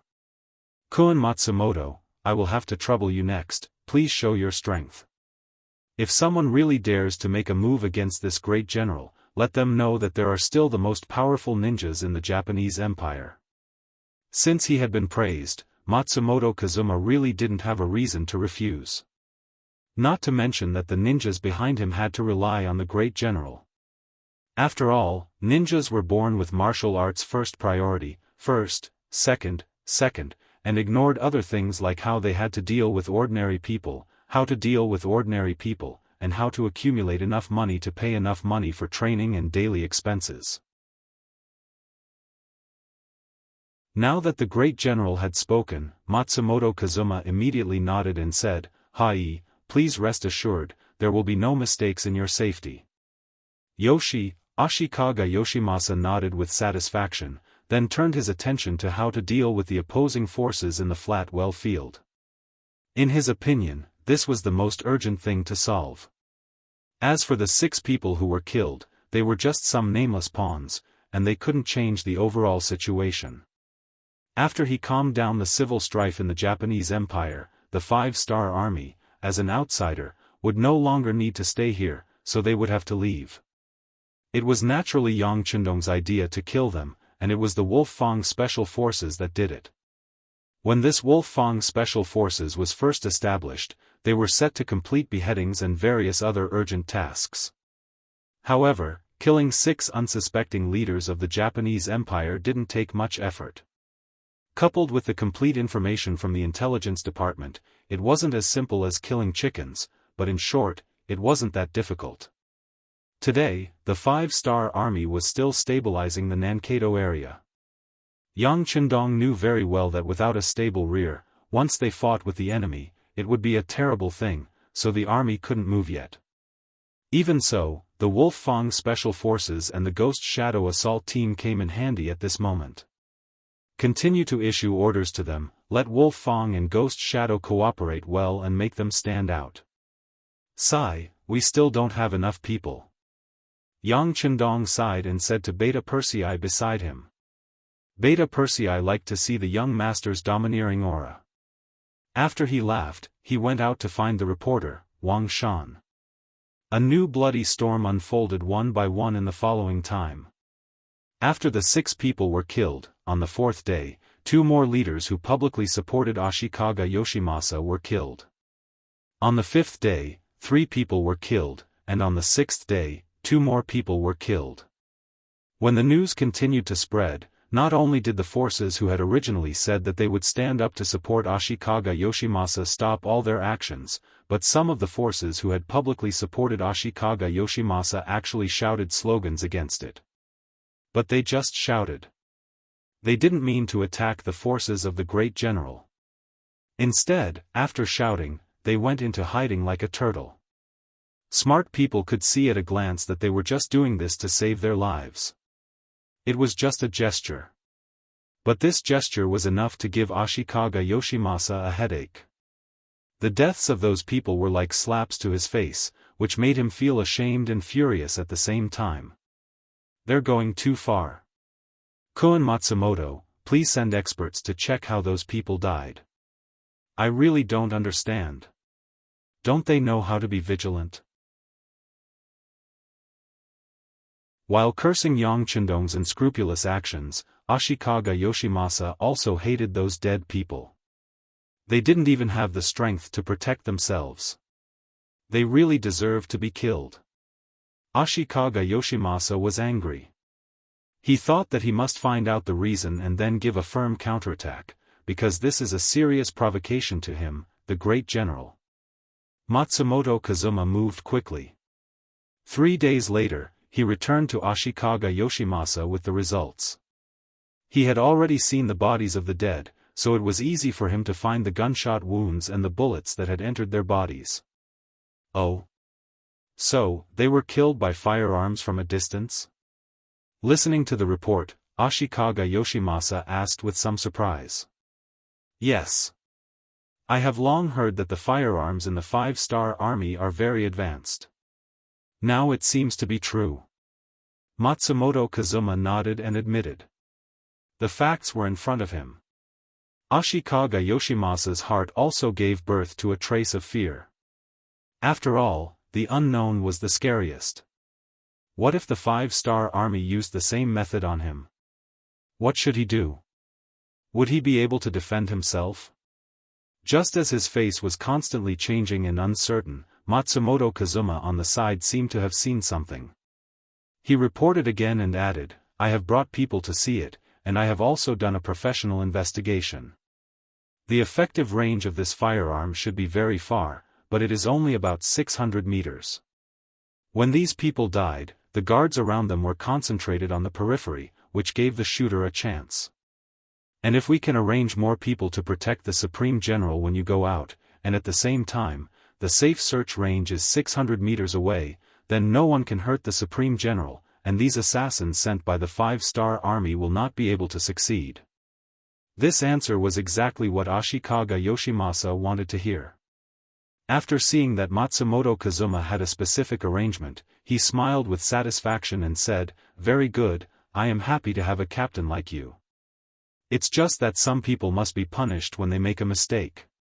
Since you know what is done, then Kun Matsumoto should know what to do next." Matsumoto Kazuma quickly understood the meaning of Ashikaga Yoshimasa's words, and immediately replied, "Supreme General, don't worry, I will arrange for the best ninjas to be dispatched, and we will definitely give the 5-star army a good lesson." For this result, Ashikaga Yoshimasa was very satisfied. He reached out and patted Matsumoto Kazuma's shoulder to show his affection. But what they didn't know was that the so-called musket could only shoot up to 600 meters away. This inference was correct. From this point of view, Matsumoto Fuma and his ninjas were quite capable. But the reason why the sniper rifle could shoot at such a close range was because it was a trap set by Tai Hu. The bullets were not shot from the sniper rifle, but from the ordinary Type 95. This was done to create an illusion and make them slack in their defense. Of course, this was a matter for the future. For now, they were preparing to take revenge on the 5-star army. Under Matsumoto Kazuma's personal selection, Kitamura, Yui Suzuki, and Kazuma were selected to be the hidden ninjas of the Mountain Sun Path. Ninjas were also divided into different levels. From bottom to top, they were trainee ninja, genin, chunin, jonin, and special ninja. Sending out 3 special ninjas at once was already the limit of what Matsumoto Kazuma could send out. This was because he only had 4 special ninjas on his side, including himself. This time, other than himself, the other 3 special ninjas were sent out.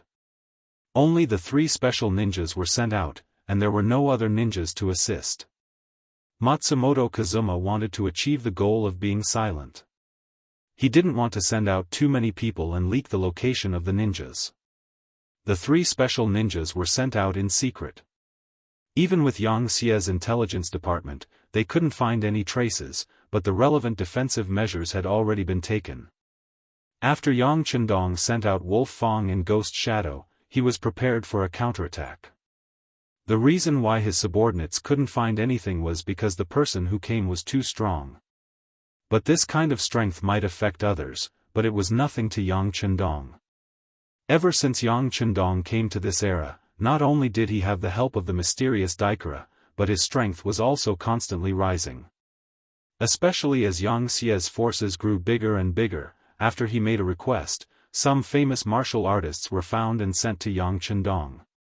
After talking with these people, Yang Chendong's strength was also constantly rising, and he had already touched the threshold of half-step Grandmaster.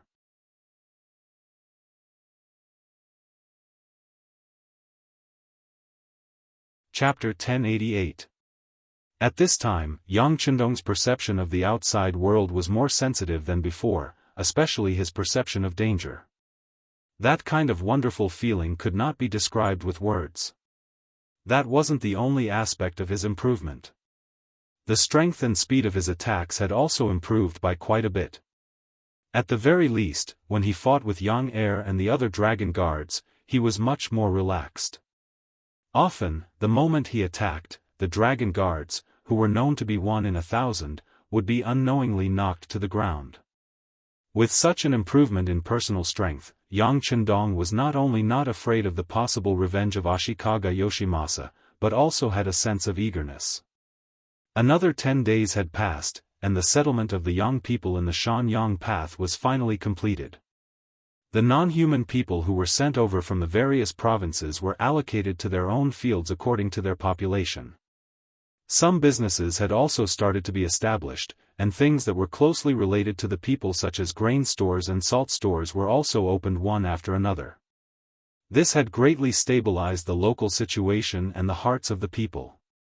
Not only that, the 4th Division and the 7th Army, who were ordered to come, had also arrived. After a short day of rest, they could accept the mission and attack the Japanese army at any time. A large number of rice grains were also being transported to the island on the transport ships. Yang Chendong put on the appearance of a protracted war. In fact, the Japanese Empire, which had a population of 12 million, was worth some effort. What Yang Chendong wanted was the population base here. If used well, it would become an excellent reserve warehouse for soldiers, which would solve many of his problems with the source of soldiers. Because of the geographical advantage, the Japanese Empire could be isolated in a corner. No matter what changes happened in the outside world, the development of the Japanese Empire could be carried out in an orderly manner. This could be seen from the fact that they had a population of 12 million although they only had an area of less than 380,000 square kilometers. For example, Siam, which had been occupied by Yang Chendong, had an area of more than 510,000 square kilometers, but in terms of population, it was only 7 to 8 million. Naturally, considering his hatred for this ethnic group, Yang Chendong did not rule out the possibility of using large firearms. Once he was angry, so what if he accepted fewer soldiers? He would teach this ethnic group, who bullied the weak and feared the strong, a lesson and let them know that they were just a small branch of Wuxia. Even if he wanted to take action, he would need a valid reason. After all, the previous peace treaty was still there. Yang Chendong already had a plan for this. He knew how to lead the outbreak of this war, but before he started, there was one more thing he needed to solve, and that was the killer sent by Ashikaga Yoshimasa. Although there was no evidence, and there was no information about the other party, Yang Chendong judged others by himself. He believed that Ashikaga Yoshimasa was not a person who was willing to suffer in silence, so the killer should have been sent out long ago. It was just that the action was secretive and had not been discovered. It didn't matter. Wuxia had a long history, and it was very famous in the art of war. It had been translated into many languages, and this time Yang Chendong used one of the 36 stratagems, to lure the snake out of its hole. Beta Persei, go out for a walk with the young master. Yang Chendong had a relaxed expression as he changed into a loose green robe. Go out for a walk. Beta Persei's expression changed in an instant. He followed Yang Chendong every day, and he knew very well that Ashikaga Yoshimasa could send killers for revenge at any time. It was said that the commanders of the 5-star armies and above had extra protection around them. Then, as the leader and the core of the army, shouldn't Yang Chendong stay in the tent to be safe? Taking the initiative to go out was tantamount to asking for trouble. At this moment, Beta Persei stood still. Beta Persei's behavior was seen by Yang Chendong, but he didn't say anything. Perhaps he had already guessed that this would be the result, so he just smiled and then walked towards another big tent with Junko. Yang Chendong not only wanted to go out for a walk, but also wanted to take Junko with him. Did he really think that the ninjas of the Japanese Empire were vegetarians? Beta Persei panicked and wanted to dissuade him, but just as he moved, Yang Chendong's voice came from the other side. If you want to stop me, then stay in the big tent and guard the base camp. With just this sentence, Beta Persei became hesitant. It seems that Yang Chendong is a very democratic person, and he is willing to listen to everyone's opinions on some issues. In his words, 3 cobblers are better than 1 zhuge liang. This is also one of the reasons why everyone speaks in military and political meetings.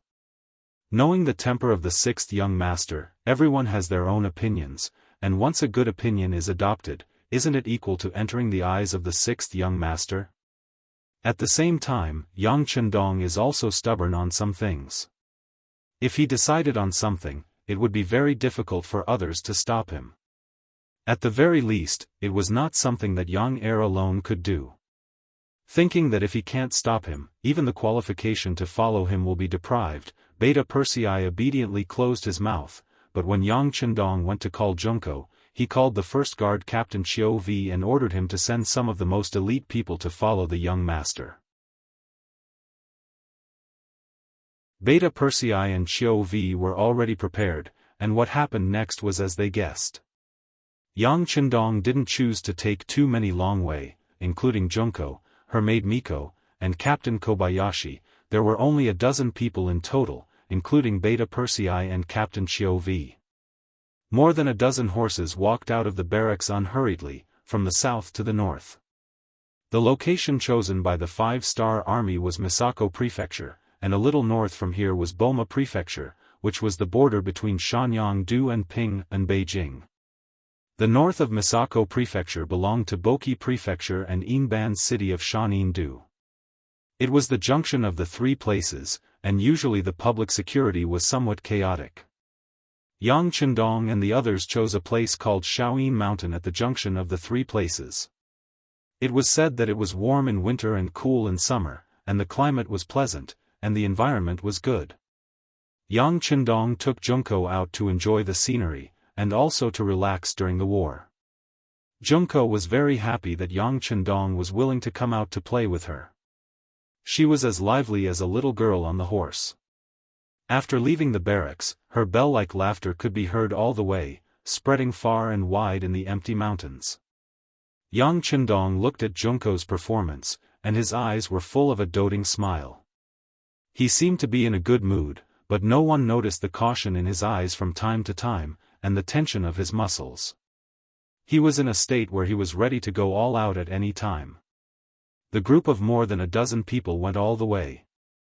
Except for Beta Persei, Chiu Vi, and Kobayashi, the other long way spread out, keeping a distance of dozens of meters away from Yang Chendong and the other corps members to ensure that if there was any danger, they could warn them at any time. Although there were few people, the division of labor was clear, and each direction could be guaranteed to have one or two long way, which also greatly enhanced the sense of security. Yang Chendong and the others arrived at the foot of Shaoyin Mountain without any surprises or dangers. Here, they saw a spring that was flowing. Because of the geographical and environmental reasons, there were many springs in the Japanese Empire, which directly led to the development of the hot spring industry in the Japanese Empire. Therefore, the appearance of this spring was not unexpected. The moment she saw it, Junko happily got off the horse and came to the spring under the accompaniment of the maid Yoshiko. At this time, it was September, and the weather was still a little hot at noon. But when they came to the spring, a cool breeze blew on their faces, making Junko smile happily. She didn't forget to ask Yang Chendong to come down from the horse to share this cool breeze with her. Of course, Yang Chendong wouldn't refuse Junko's enthusiasm. He looked around casually, then slowly jumped off the white dragon horse. At the same time, he ordered Beta Persei and Chiu Vi, "Tell the brothers to rest for a while, don't be so nervous all the time." After the sixth young master spoke, Chiu Vi waved his hand, and the 10 long way immediately dismounted and found a cool place to rest for a while. At this moment, Yang Chendong also walked towards the spring with steady steps. But at this time, a sword light suddenly flew out from the dense forest in front of the spring. The target was Princess Junko, who was still squatting there with a happy face. The sword light came out of nowhere. It was so sudden that Junko, who was attacked, couldn't help but fall to the ground after letting out a scream. She could only watch as the sword light pierced towards her throat. At this critical moment, the maid Tomiko who was following beside her moved. She pulled out a soft sword from her waist and met the sword light head-on. The two collided and saved Tomiko from the butcher's knife. Taking advantage of this opportunity, the captain of the guards, Xiao Lin, had already rushed forward.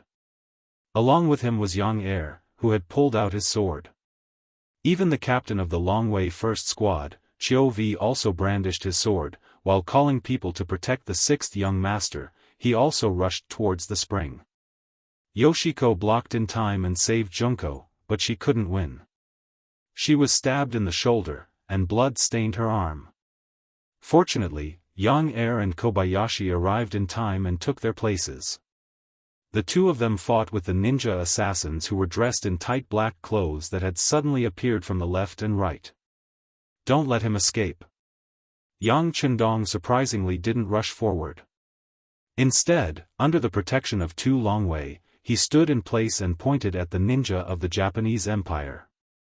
With his order, the other 8 Longwei formed an encirclement under the leadership of Qiu Vi, firmly surrounding the ninja of the Japanese Empire, cutting off all his escape routes. When things developed to this point, it seemed that everything was going very smoothly. The ninja who appeared looked like he would be captured if he didn't die. There was no way out. Especially under the full counterattack of Beta Persei and Kobayashi, the two of them gradually gained the upper hand.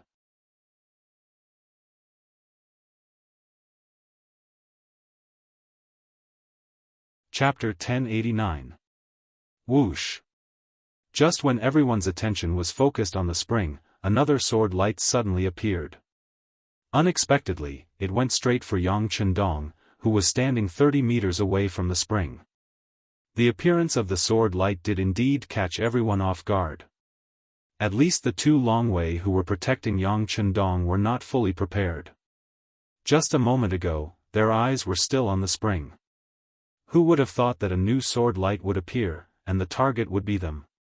However, no matter how sudden the sword light was, the two Longwei instinctively blocked in front of Yang Chendong with their swords. They only had one goal. Even if they had to die, they could not let the sixth young master get hurt. Otherwise, they did not deserve to be a member of the Longwei.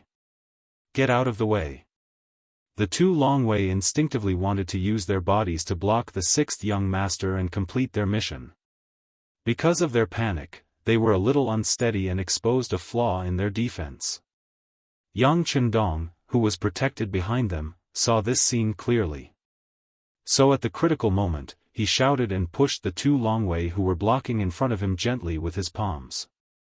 This push made the two of them walk around the gates of hell. At the last moment, they did not use their bodies as shields. However, while Yang Chendong saved the two Longwei, he also exposed himself to the sword light. He watched as the cold sword essence pierced towards his throat. Qiu Vi, who had already turned his attention to this dangerous scene, saw it. He was so nervous that his heart almost jumped out of his chest. If anything happened to the sixth young master, even if he was only slightly injured, he would not be able to atone for his sins. And once he was stabbed by this sword, he was afraid that it would not be as simple as a small injury. If something really happened to him, he would become Yangxia's sinner. Thinking of this, Qiu Vi shouted and desperately rushed forward. He only hoped that the sixth young master's injury would be less serious, so that even if he died, he could die with a smile on his face. Everyone was stunned, and Junko, who had been rescued, cried out in alarm. The sword was getting closer and closer to Yang Chendong's throat, and there was no way to dodge it. Yang Chendong looked very calm in the face of this fatal sword strike. There was no trace of panic in his eyes. When the sword was less than half a fist away from his throat, he suddenly jumped up and retreated, as if he had been pulled by a wire and was shooting a movie. The ninja who attacked didn't expect such a result. He was even prepared that Yang Chendong would dodge, and if his first attack failed, he would make the second attack. But he didn't expect that this person could retreat in the air. This was many times more difficult than moving in the air. At least with his strength, he could not do this. The ninja of the Japanese Empire was chasing, and Yang Chendong was retreating. The two of them were in a stalemate. Seeing this scene, Qiu Vi breathed a sigh of relief. At the same time, he also accelerated his pace. He wanted to catch up and then give a fatal blow to the ninja of the Japanese Empire. Qiu Vi was still running forward with all his strength. There were 6 Long Wei beside him. They were also chasing with all their strength. They wanted to save the 6th young master. However, the 3rd sword light that followed completely disrupted their plans. No one knew when the 3rd ninja appeared, but he successfully blocked Qiu Vi's group of 7.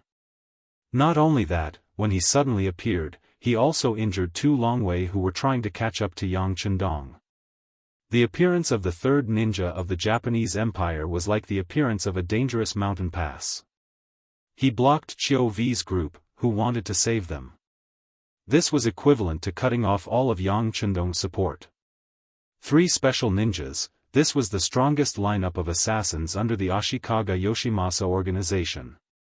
Except for the captain and the boss, Matsumoto Kazuma, who didn't appear, the other 3 all appeared. The first one to attack was Kitamura, the second one to attack Yang Chendong was the strongest of the 3, and the last one to block Qiu Vi's group was Suzuki Yui. The 3 of them worked together and appeared without any warning. Even if they wanted to assassinate Ashikaga Yoshimasa, they had at least a 70% chance of success. And that was under the condition that the other party had a tight defense. Not to mention that Yang Chendong only had a dozen people around him. In their opinion, their target was dead for sure. Yang Chendong kept dodging. He looked a little embarrassed, but he always managed to dodge the sharp sword at the last moment. This was the real Yang Chendong. Maybe because his dodging posture wasn't very good, or maybe because the plan was going very smoothly, no one noticed why they still haven't killed the target after so long.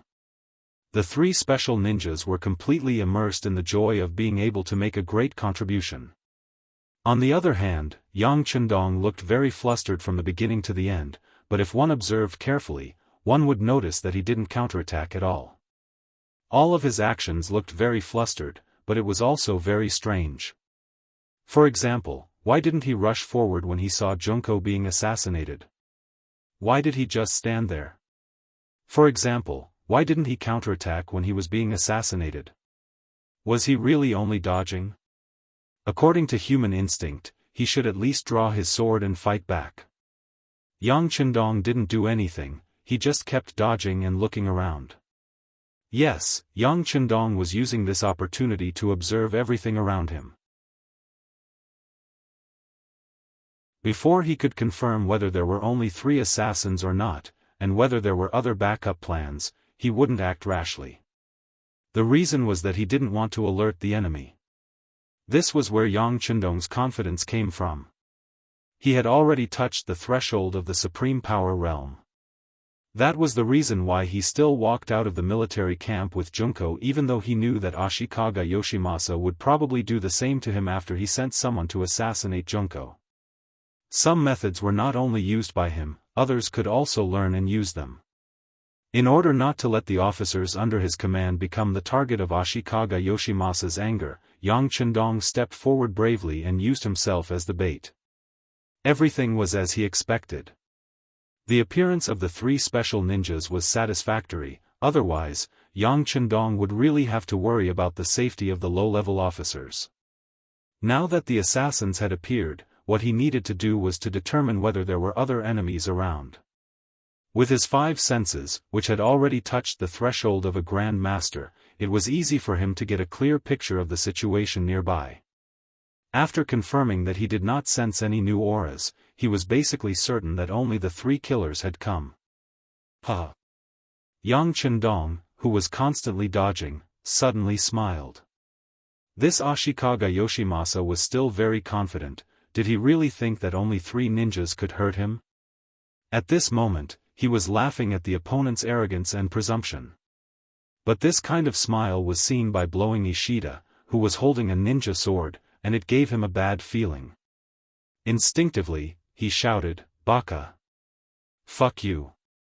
Yang Chendong quickly replied. Then, without knowing when, a gun appeared in his right hand. He even made a shooting gesture towards Yoshimasa. Although he didn't know how powerful this gun was, Yoshimasa already knew the power of firearms from the information he received from the 5-star army. When he saw the gun being taken out, his body instinctively stopped, and he even made a dodging gesture. Taking advantage of this opportunity, Yang Chendong fired a shot into the sky. Immediately, a red light appeared. It was the appearance of a signal flare. Yang Chendong took this opportunity to send out a signal of his location. He knew that there were people who wanted to harm him, so how could he not be prepared? There were 200 people from the Wolf Fang Special Forces waiting near Shaoyin Mountain, but because they were afraid of being discovered by the assassins, they hid far away. The signal was sent out in order to prevent these 3 people from escaping. Since they wanted to kill him, then they should be prepared to be killed. Of course, Yang Chendong wouldn't really kill them, because they were far more convincing dead than alive. This was also one of the reasons why Yang Chendong didn't take out his gun to kill them. He wanted to keep them alive. The other reason was that Yang Chendong also wanted to test his own understanding of martial arts. Although he had Beta Persei and long way to practice, they were still his own people. He couldn't be ruthless. How could he have such an opportunity? It would be more satisfying to have a good enemy as a target.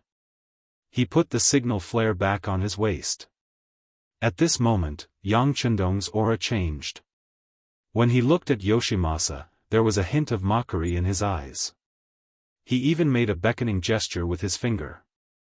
His provocation was very strong. 8.